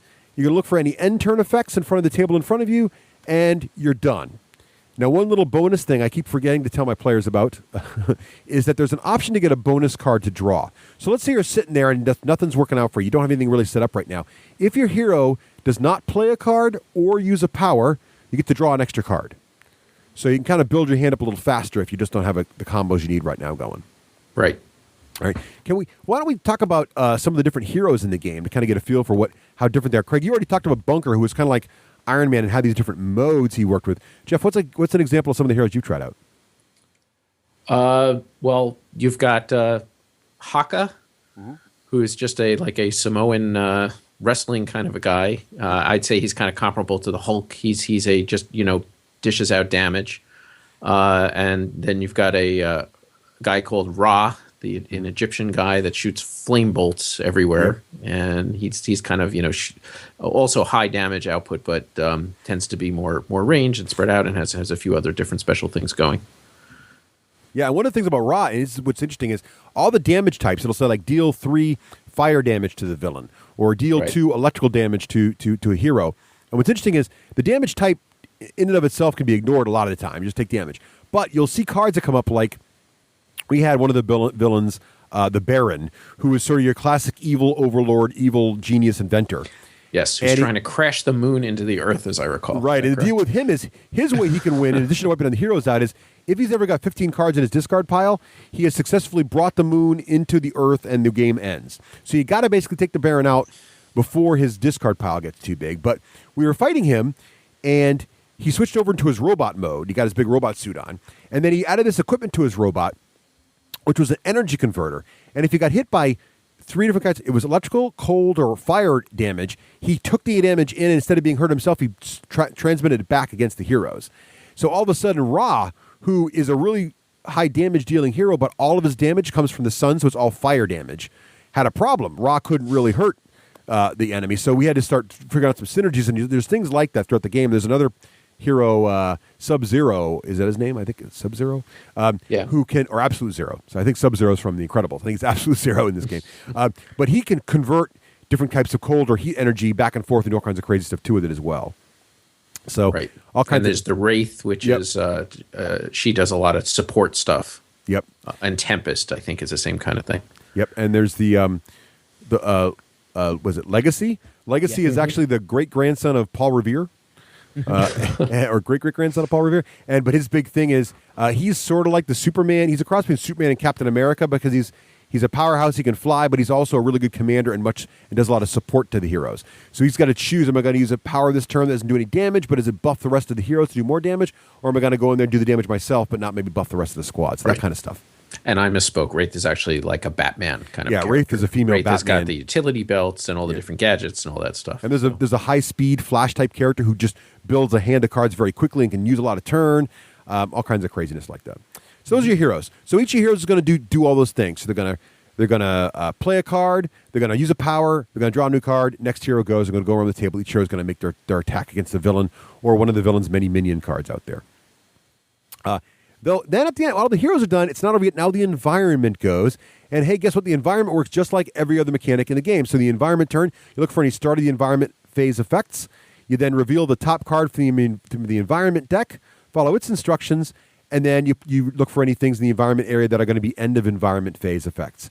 And what's cool about the environment is it is sort of like this neutral territory that causes trouble for everyone, right? So if you're playing in a tomb, maybe a mummy shows up. And the mummy may attack the person with the highest, the second highest hit points or something. It doesn't matter, villain or hero. Whoever's got the second highest hit points gets hit. Or you might be on Mars, and all of a sudden the red dust comes in, and the red dust makes all equipment cards non-functional for the turn. And that might include the villain's equipment. It might include your own equipment. So it's tough to be Batgirl in that situation, or whatever she had, Batman, because the Wraith, because all of her, she's a Gizmo girl, so all of her gizmos stop working. Whereas Ra's like, whatever, I'm all Sunbeam dude. I don't care about that. So there's different scenarios that'll impinge and really hurt different heroes, and you got to have the right combination of guys to kind of overcome those situations. All right. Can you think of any other good environment examples, Jeff, you've got dealt with? What are some of your favorites? Well, I like the Mars one. I think that there's also the. I'm kind of losing track because we've played with a lot of the expansions, so I don't remember which ones come with the basic bring them all set, in. but, It's fine. But I like the dinosaur one. It's always a lot of fun. I think that's Primal or something like that. It's always fun when you win the game because the villain gets eaten by a Tyrannosaurus Rex. That is a great ending. Which has happened to us. Yeah. Craig, what did you think of our environment last night, fighting in the tombs there?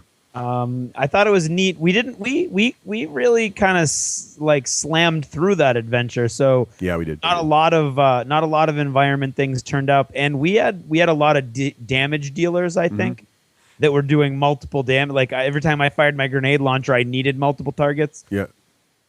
And I felt like every time a little mummy poked its head up, it was like yeah. We were playing. And it's interesting. The villains are very different. We were playing against the rope. Well, that was with Craig last night, Baron Blades. But one time before, we were playing against the robot, Cybertron, Mechatron, Omnitron. Omnitron, right? Omnitron, and Omnitron has this power that comes up that when it comes up, he can consume all the face-up environment cards. Basically, he harvests them, borgs them, and then for every one he consumes, he puts out a little robot minion. And this happened when we were in the city, so there were a bunch of police and civilian cards all up, and he just consumed it, and all of a sudden we were overwhelmed with 6 minions out there, and it became a huge problem because we didn't have a lot of area effect guys. So it's really interesting how the environment and the villains can combine, and sometimes you get an easy run, kind of like Craig and I had, but other times things just come up in a certain way, and all of a sudden it just works to the villain's advantage, and you just sort of imagine oh no, the Omnitron robots are consuming everyone, kind of thing. Kind of neat. So it adds just another dimension to the game, and again, it makes the game very different every time you play it, depending on your environments. Right. And that's pretty much the game. Then you go back to the villain. The villain does his stuff again, and you rinse and repeat and keep going around the table. The villain goes, each hero goes, the environment goes, and you just keep going around until you've managed to defeat the villain or he's managed to defeat all of you. Does that make sense, Jeff? Did I miss any high points of the main mechanics there? No, I think you covered it, and the quickness with which you covered it is, kind of a testament to the game's design. It's interesting because there's a lot going on in this design, and you kind of alluded to some of it with some of the special abilities of the villains and the way all the heroes, like Bunker's got the different modes, and Tachyon has all these different things he can do to discard cards and draw cards super fast. But all of that stuff is just on the cards. They don't need a separate rule book for each hero and how you work it. Right. It's everything is in there. The AI, the way that each villain plays is just in the cards and in the instructions on each one of the cards and what you do. And it slowly builds and you read the cards.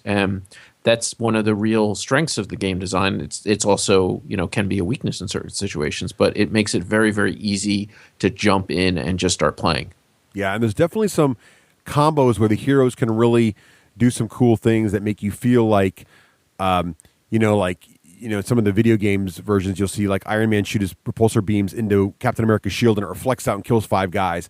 There are combos that can happen in this game too, where one hero does an action and then it helps another hero who then leverages another action and it all kicks in. Like there's one where I was playing a gadget girl, and she had an ability where she could play a gizmo that would actually, she would attach a gadget to another hero, and he could go out of phase and attack, and he get +2 damage because you basically just amplified his solar beam kind of thing. Or some of the heroes are better at killing environment cards, but not so good at damaging the villain.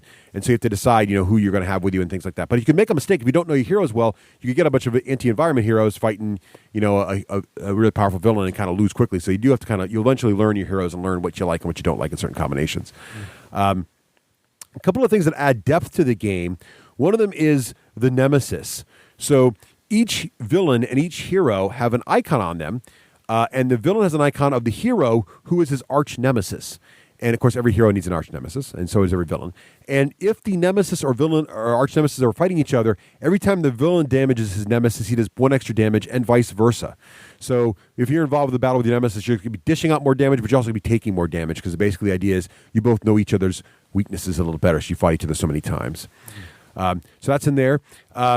We already talked about hero death a little bit, so when the hero goes to 0, there's really no bringing him back. I haven't seen a card that brings a hero back yet from being out. There may be some. There is healing in the game. There are some guys that can heal themselves or guys that can heal other guys. But as I mentioned, when a hero goes out, you just flip the card over.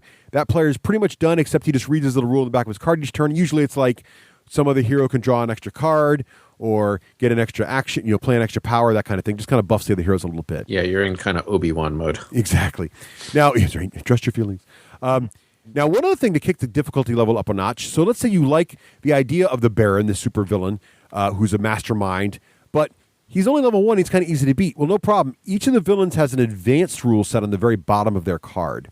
And if you want to, you can fight that villain in advanced mode, which gives them basically an extra rule that fires off each turn, which definitely makes them a lot tougher. I'm looking at the Baron Blade card right now, and his special advanced ability is that at the end of the villain turn, you discard the top H-2 cards. So if you got 5 heroes, you discard the top 3 cards of the villain deck each turn. And you talked about how if he gets 15 cards in there, then boom, that's it. The moon crashes into the earth. So that's obviously gonna make it a lot tougher. We were fighting him, and what happened, Craig? We got a card where he did a device that damaged us all and discarded 6 cards in the discard pile or something. It was brutal. And it just zipped us up to all of a sudden he was at 10 cards. He was 5 cards away from defeating us. Yeah. So we managed to rally up and hit him for a lot and knock him out of his first mode. So the deal with the Baron is on the one side of his villain card, he's sort of like the crazy inventor. Once you get that side to 0 hit points, he flips over and there's a picture of him in a giant robot suit.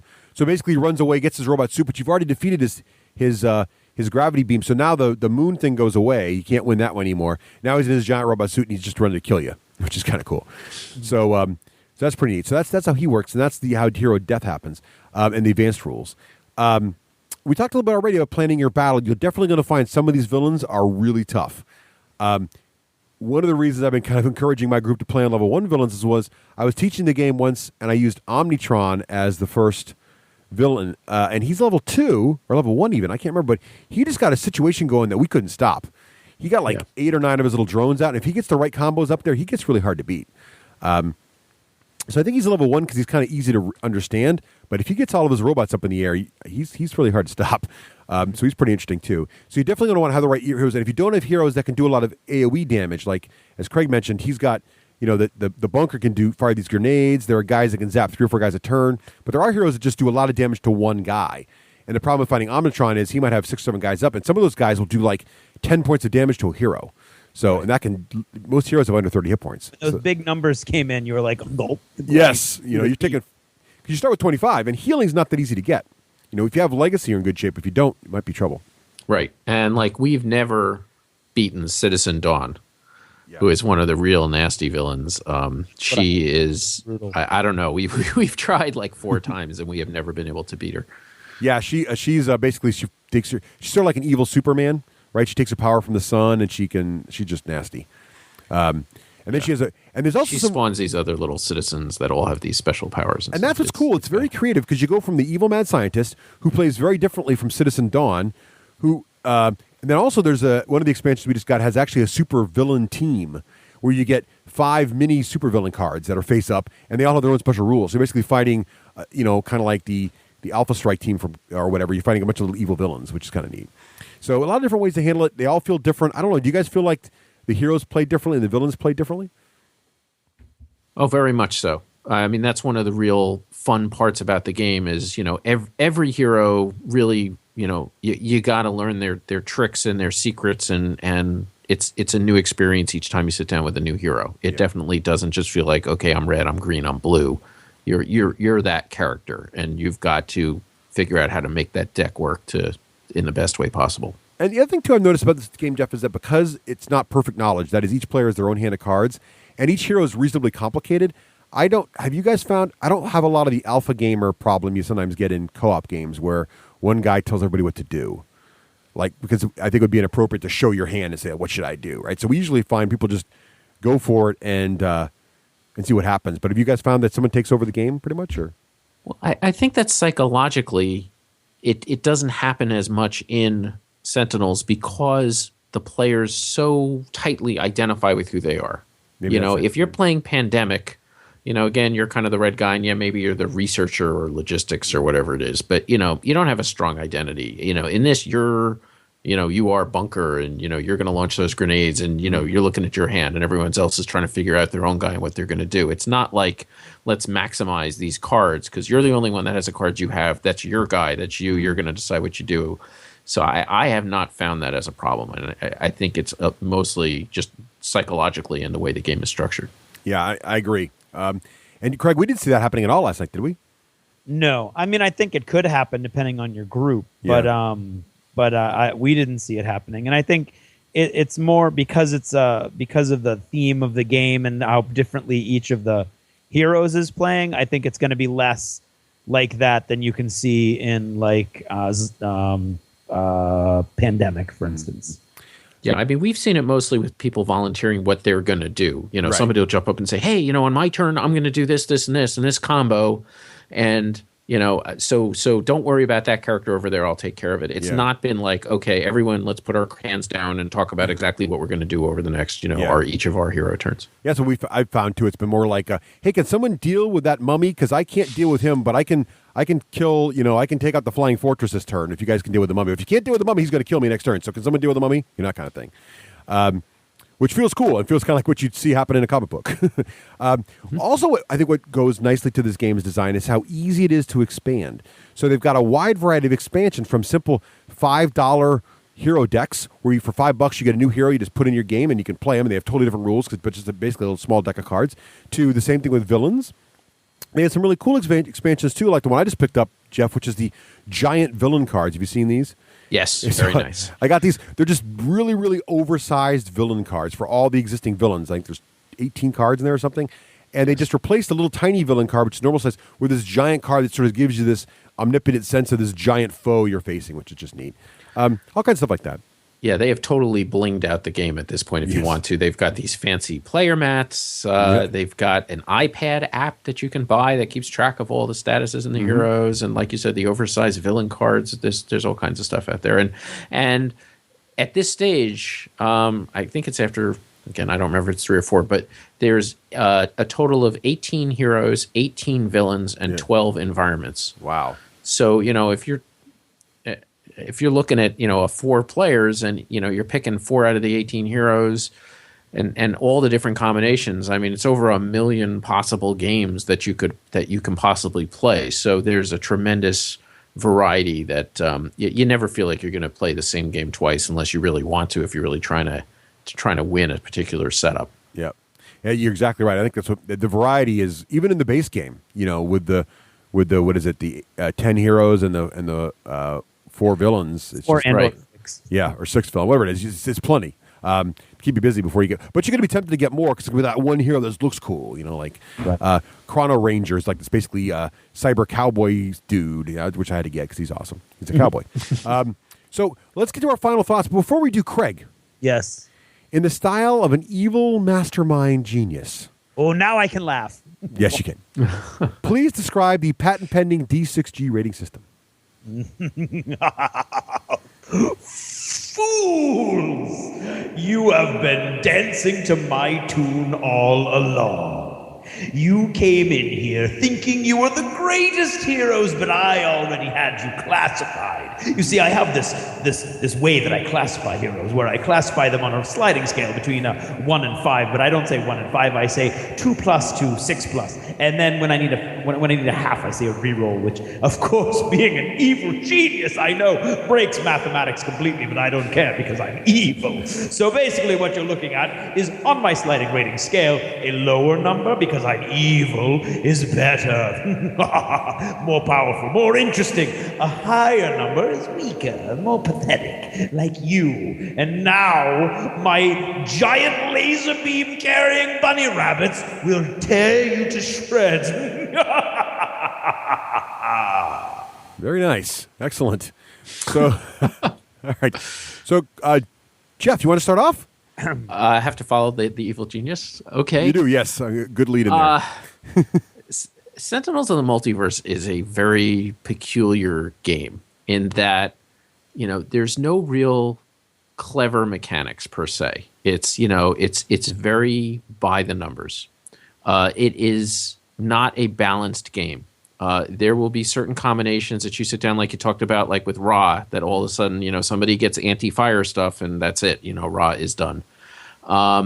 So there could be some situations where it's going to be a cakewalk and some situations where it's going to be virtually impossible for you to win. One thing we didn't talk about is that there's very frequently, well, not very frequently, but at least once or twice a game in our experience, there's been situations that arise because of all the various rules on the different cards that there's contradictions, and it's a little confusing about how to figure out what you're going to, what you actually should do per the game to resolve the situation. But, having said all that, it's just a lot of fun. I guess I could see that with a certain group where, it's win at all costs and you want to make sure that it's balanced and, it's you don't want to run into any rules ambiguity and your group is not good at dealing with that you might have some problems. But, the theme comes through so strongly in this game. And it's so simple to just jump into and hand somebody a deck of cards and say, just take the top 4 cards in your hand and read them, and then we're ready to start. That it really overcomes a lot of this stuff, and it almost goes against a lot of the things that we've learned about game design over the last 10 years. But the experience of playing the game carries it through. And, even going back to the first version of the game, which, didn't have tokens to track how many hit points you had. I mean, that's just, that's game packaging 101. And whereas games that, didn't have as strong a foundation and weren't just as much plain fun might have, collapsed under all of the ambiguity and the packaging missteps.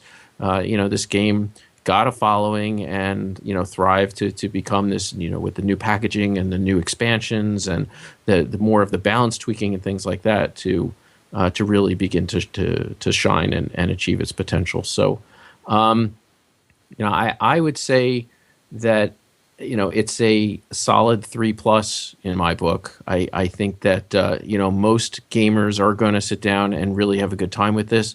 If your group gets really hung up, it doesn't just power through on the rules, and just figure something out, which you can do here because it's a co-op, and in our group, the rule is we want to do the thing that's going to be the most fun for the game, and then we just move on. We don't get hung up on saying, well, this says this and this says this. Let's just, do it and move on. It doesn't matter because we're going to win or lose as a group. So for me, always happy to bring this one out, and again, solid 3+. Nice. So 3, any gamer on a 3+ or better is going to enjoy this game. That's a great rating. Remember, the lower the better. Right. So a 3 is really only beaten by a 2, so that's very good.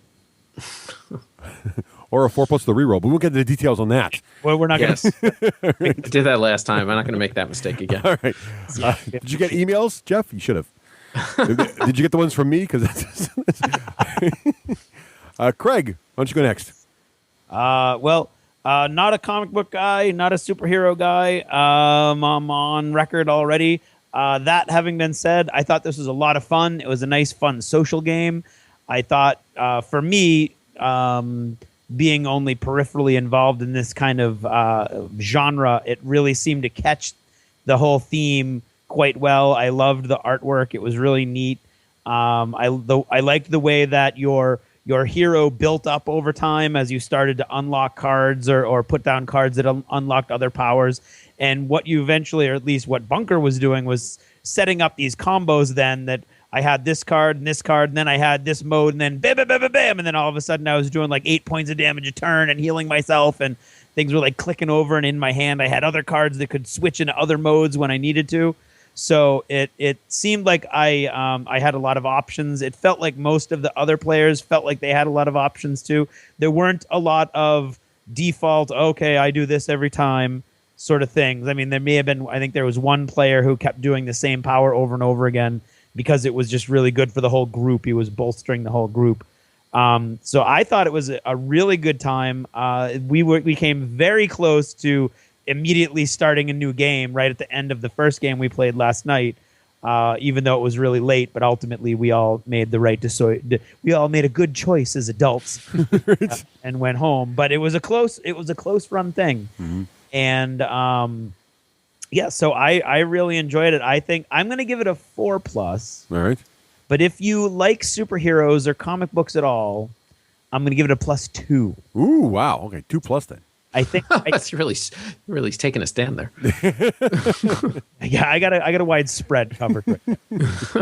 But I think if you like comic book, I mean everything, the artwork. I love the fact that your hit points are the issue number on your little character card. Right. I mean, just little clever things like that run through the entire game that really kind of bring the whole comic book thing out. That I think would really appeal to comic book fans. Yeah, so I'll stand with that. I'm going to stand by that. Despite Jeff's mockery. Well, that's a great rating. Also, I think I'm with both of you. The theme is what makes this game, and it's the theme and the execution and the little things too. Like as Craig mentioned, on the front of your card, it looks like the cover of a comic book that stars your character, and then when you go down and you die, you flip your card over, and on the back is sort of the representation of what your hero would be like if they were defeated, and so. Like I was playing the Inventor last time, and she is basically, if she can get her hands on anything, she can make something. So when she's defeated on the back, she's in like this glass cube, so she has no access to anything kind of stuff. So it's like, just the fluff there is just great. You don't even need to, you almost can imagine the entire backstory of your hero just from a few drawings and a little bit of text on their cards. I think the art is just bang on. I think what makes this game succeed also is that their artist is fantastic. Another thing about the theme we didn't mention is on the bottom of each card, there's a little comic book text bubble and a little quote referencing the card or whatever it is. So for example, there's little quips on there. Like there's one villain in particular has minions that are immune to fire. And the quote on the bottom is, "Oh no, not these guys again, Ra." It's Ra, the fire guy. So little things like that just really carry the game and carry the theme, and you start to realize you get the personalities of the heroes and what they like and what they don't like. Yeah. And it's through the whole game. It is. It's everywhere. And, and as Geoff mentioned, the mechanics are solid and simple. I love those. I mean, the definition of filler game in my mind is anything that plays in under an hour and easy to teach. And this game falls into both those categories. The longest part's going to be really picking a hero. And the second problem you're going to have with this game is if you're playing it as a filler at the start of the day, which I've done many times, is people want to play it again. And all of a sudden it's not a filler, it's your whole evening's game, but you played six rounds of it. It's a great time. So it is a very fun and addictive little game. And because you do want to try different combos, different things. Like, oh, we easily defeated the Baron. Let's try level 2 villain. All of a sudden he kicks your butt. You're like, well, we're going to get him next time. And you go again. I love the environments. Just another nice addition. The game would have been fine without environments, but adding those environments is just another step to, again, that feeling of like you're not just fighting the Baron, but you're fighting him on the moon. And the variety is insane. We talked about that already. And I think it's easier with more players. So it's one of those games where if you play with more folks, it's even easier to play, and it still plays quick. So I'm going to give this. I'm going to agree with Geoff. I'm going to give it a 3+, but I'm going to add a reroll onto it because I think I have not met a person who's played this game who's not enjoyed it. I haven't found that gamer yet. So I'm sure there are some, but I haven't found them yet. It's a fun game, and I think what makes it also work is because it's so short, it doesn't outstay its welcome. So even if you're not a gung-ho comic buyer, you're like, that was fun. That was a blast. I had fun beating that guy up. So, so yeah, Sentinels, I don't think you can go wrong. This is a good one. If you can find it, I think it's run out of printing yet again. So I'm sure they're making more, though. It's sounding like crazy. Deserves it. Yeah, it does deserve it. Yeah. All right, well, Geoff, thank you so much for taking the time out of your busy schedule of game inventing and other, business running. Inventing. Right. And podcasting to spend time with us today. I really appreciate the invite. It was a blast, and I look forward to seeing everybody at Gen Con. Yeah, can't wait. And Geoff, if people want to follow what you're up to, where can they go? Well, you can hear me on the Dice Tower. I'm on every other episode with the Game Tech segment and Ludology podcast, and I'm hanging out in all of the different forums for those podcasts as well as the games that we've done. So I'm pretty reachable, so Excellent. Feel free. All right, well, thanks again, Geoff, and we look forward to seeing you at Gen Con. Yeah. Hey.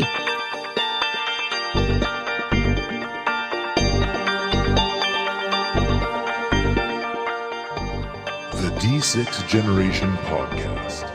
All of the mysteries of gamer culture revealed. The D6 Generation. Born to game.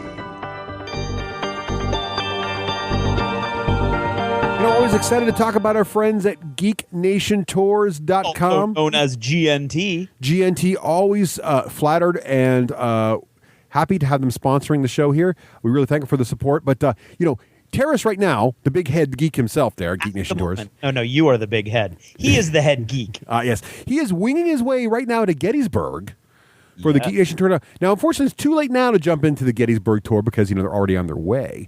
But just one example of some of the great, fantastic things they do over there at Geek Nation Tours. Craig, what are some of the upcoming tours people should be looking at right now? Well, right now, you should probably be looking at Comic-Con New York City. New York City? Wait, sorry. New York City? Right. Get a rope. And they're looking at, I'm looking at the Statue of Liberty. Yeah. I'm looking at a Coney Island hot dog. Yeah. I'm looking at Times Square. Wow. Remember that on all of these tours, you're not just going to get the amazing convention, the amazing geek event that you're signing up for. Yeah. You're also going to get the entire culture that's happening around that from a geeky perspective. So you're going to see all of the monuments that geeks want to see. You're going to go on tours that geeks would really want to go on. It's literally a saturation of geek culture in and around the event that you're going to. So if you're going to New York Comic-Con, for instance, you're going to get all of the awesomeness that is New York Comic-Con. Mm-hmm. But in addition to that, you're going to get tours around New York City. You're going to be going to museums. You're going to be getting the finest local foods. It really is an immersion in the culture that you're going to visit.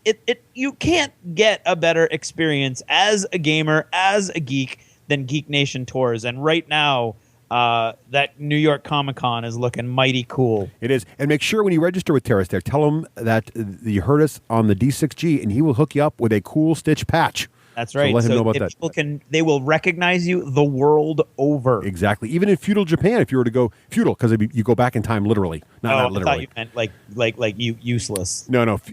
But you get to go 2014, Craig. I'm thinking about doing this one. The signature Battlefield series in feudal Japan. Let's just go to Japan. Let's do it. It'd be awesome. Always wanted to go to Japan. Me too. And that is GeekNationTours.com.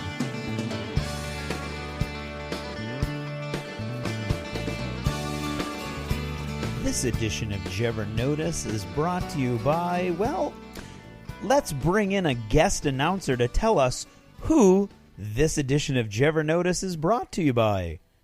Guest announcer? Why, thank you, Craig.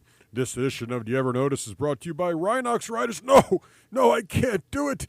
Listen, Grant, just let them into bits next year, because Craig doesn't want to say Rhinox Riders in a shout-out ever again. Back to you, Craig. Did you ever notice how annoying it is when you're sitting there at an event? Well, it could be a graduation, it could be a little kid's play, it could be a fireworks display maybe, and all of a sudden some obnoxious guy in the back is yelling down in front. I mean, seriously, down in front? How cliche can you possibly be? We're all sitting here in a big group, all watching something nice. You're assuming everybody's there in a good mood, and somebody's got to yell down in front. So maybe you look around and you notice, okay, maybe I'm standing up. But still, I mean, come on. It's exciting, right? It's a graduation or a little school play or whatever. You got to see the best stuff you can see. You got to get the best view you can get. And still that obnoxious guy in the back is yelling down in front. You just want to go slap him.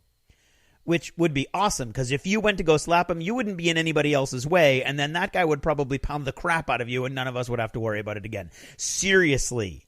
When you stand up at one of these events, what you are saying is that your view and your entertainment and enjoyment is more important than the scores of people behind you.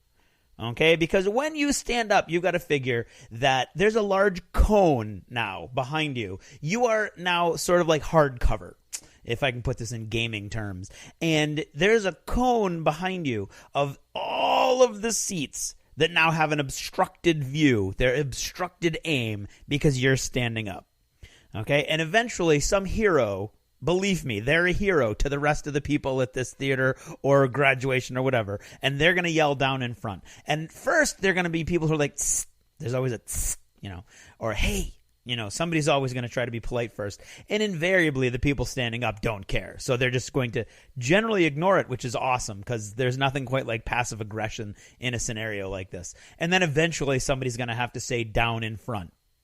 Okay? It's never me because I just move. I get annoyed and I just move. Generally right in front of the person who's standing up, and then I stand up, which I know is not adult. And I know is not a good way to solve these problems, but seriously, what else can you do? Well, you can yell down in front. And I always applaud the guy who yells down in front, as most people do. So if you're one of those people, look around you, okay? If you're standing up and there are people behind you who cannot see, then you are basically saying you're more important than they are. And I've been to several events over the last few years where the media, because I don't consider myself media, the media has actually told me, I've been like, hey, man, with the camera, you're like in the way. No one else can see what we're looking at.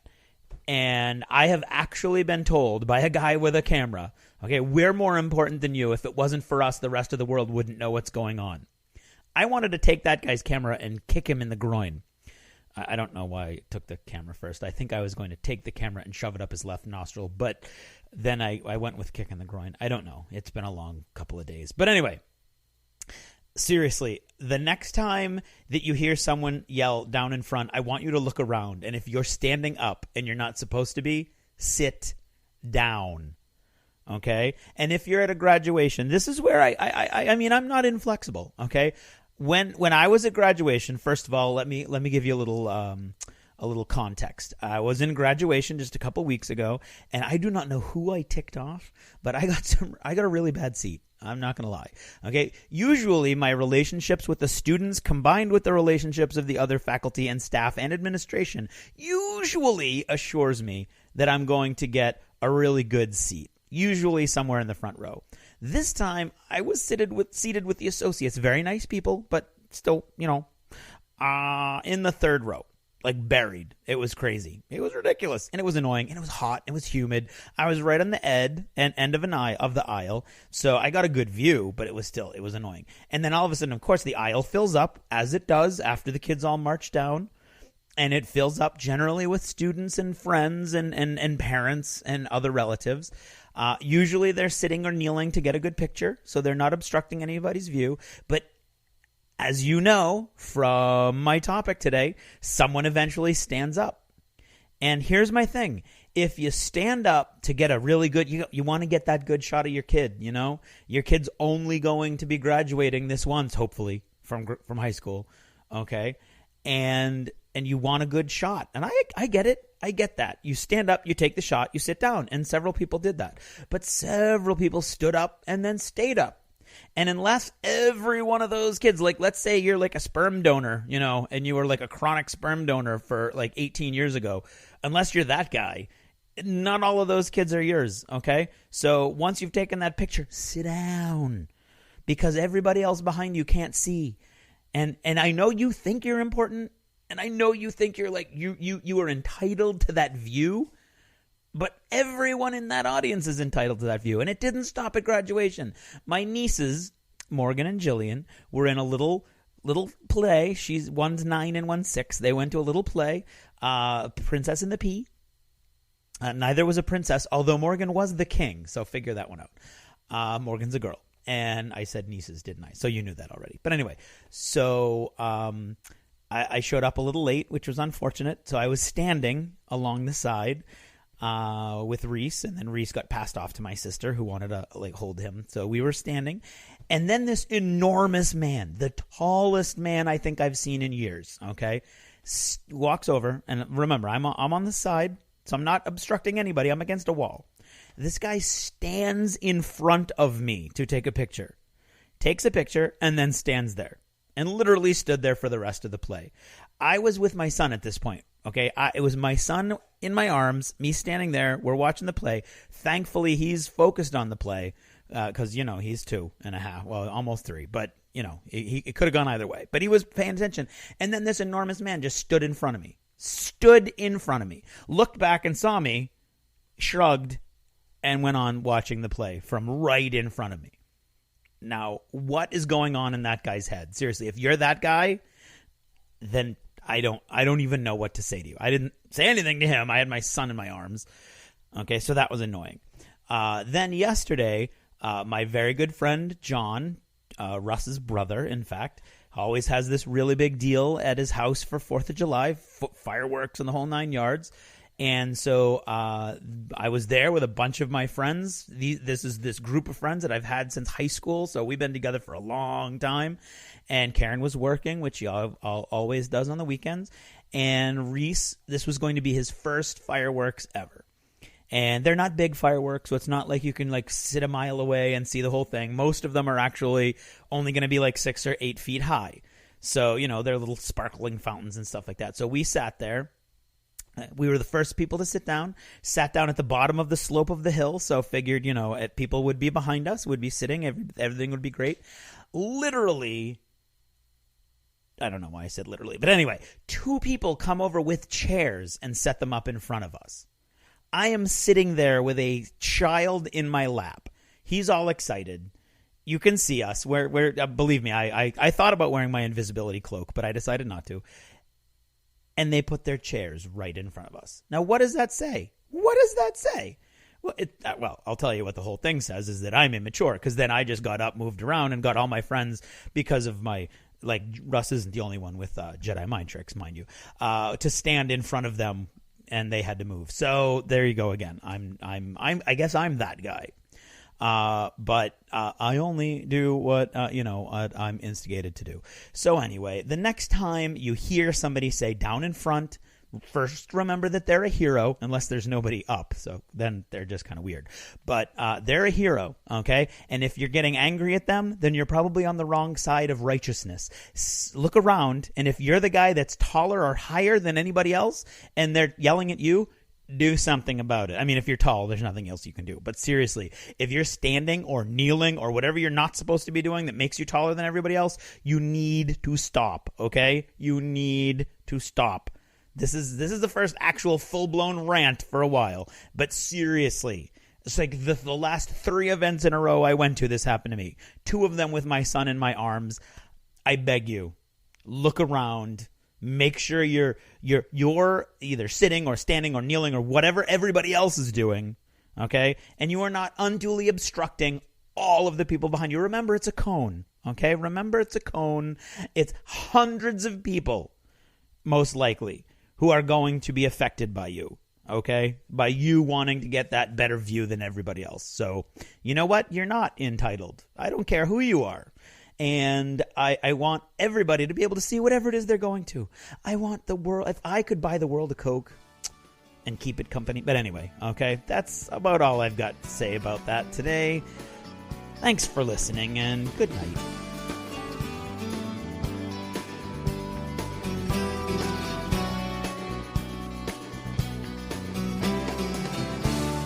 Achievement unlocked! You've made it to the end of another D6 Generation episode, the podcast whose humor has universally been acclaimed as not too horrible. Please let us know what you thought of the show by either emailing us at info@thed6generation.com or by posting in our official D6G episode thread at the top of the DACA Discussions Forum on DACADACA.com. If for some inexplicable reason you actually enjoyed this show, you can help others find out about it by leaving positive reviews on iTunes. See you in 2 weeks. Thanks for listening, and happy gaming. The theme from Total Fangirl comes from the soundtrack of The Last Night on Earth, the zombie game, courtesy of Flying Frog Productions, and is a composition of Mary Beth Magalanes.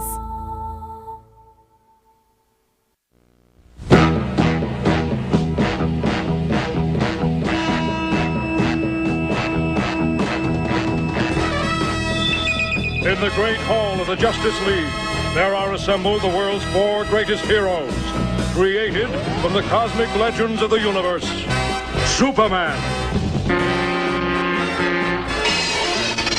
Wonder Woman, Batman,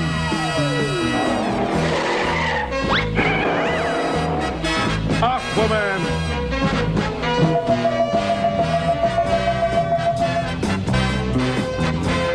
and those 3 junior super friends, Wendy, Marvin, and Wonder Dog.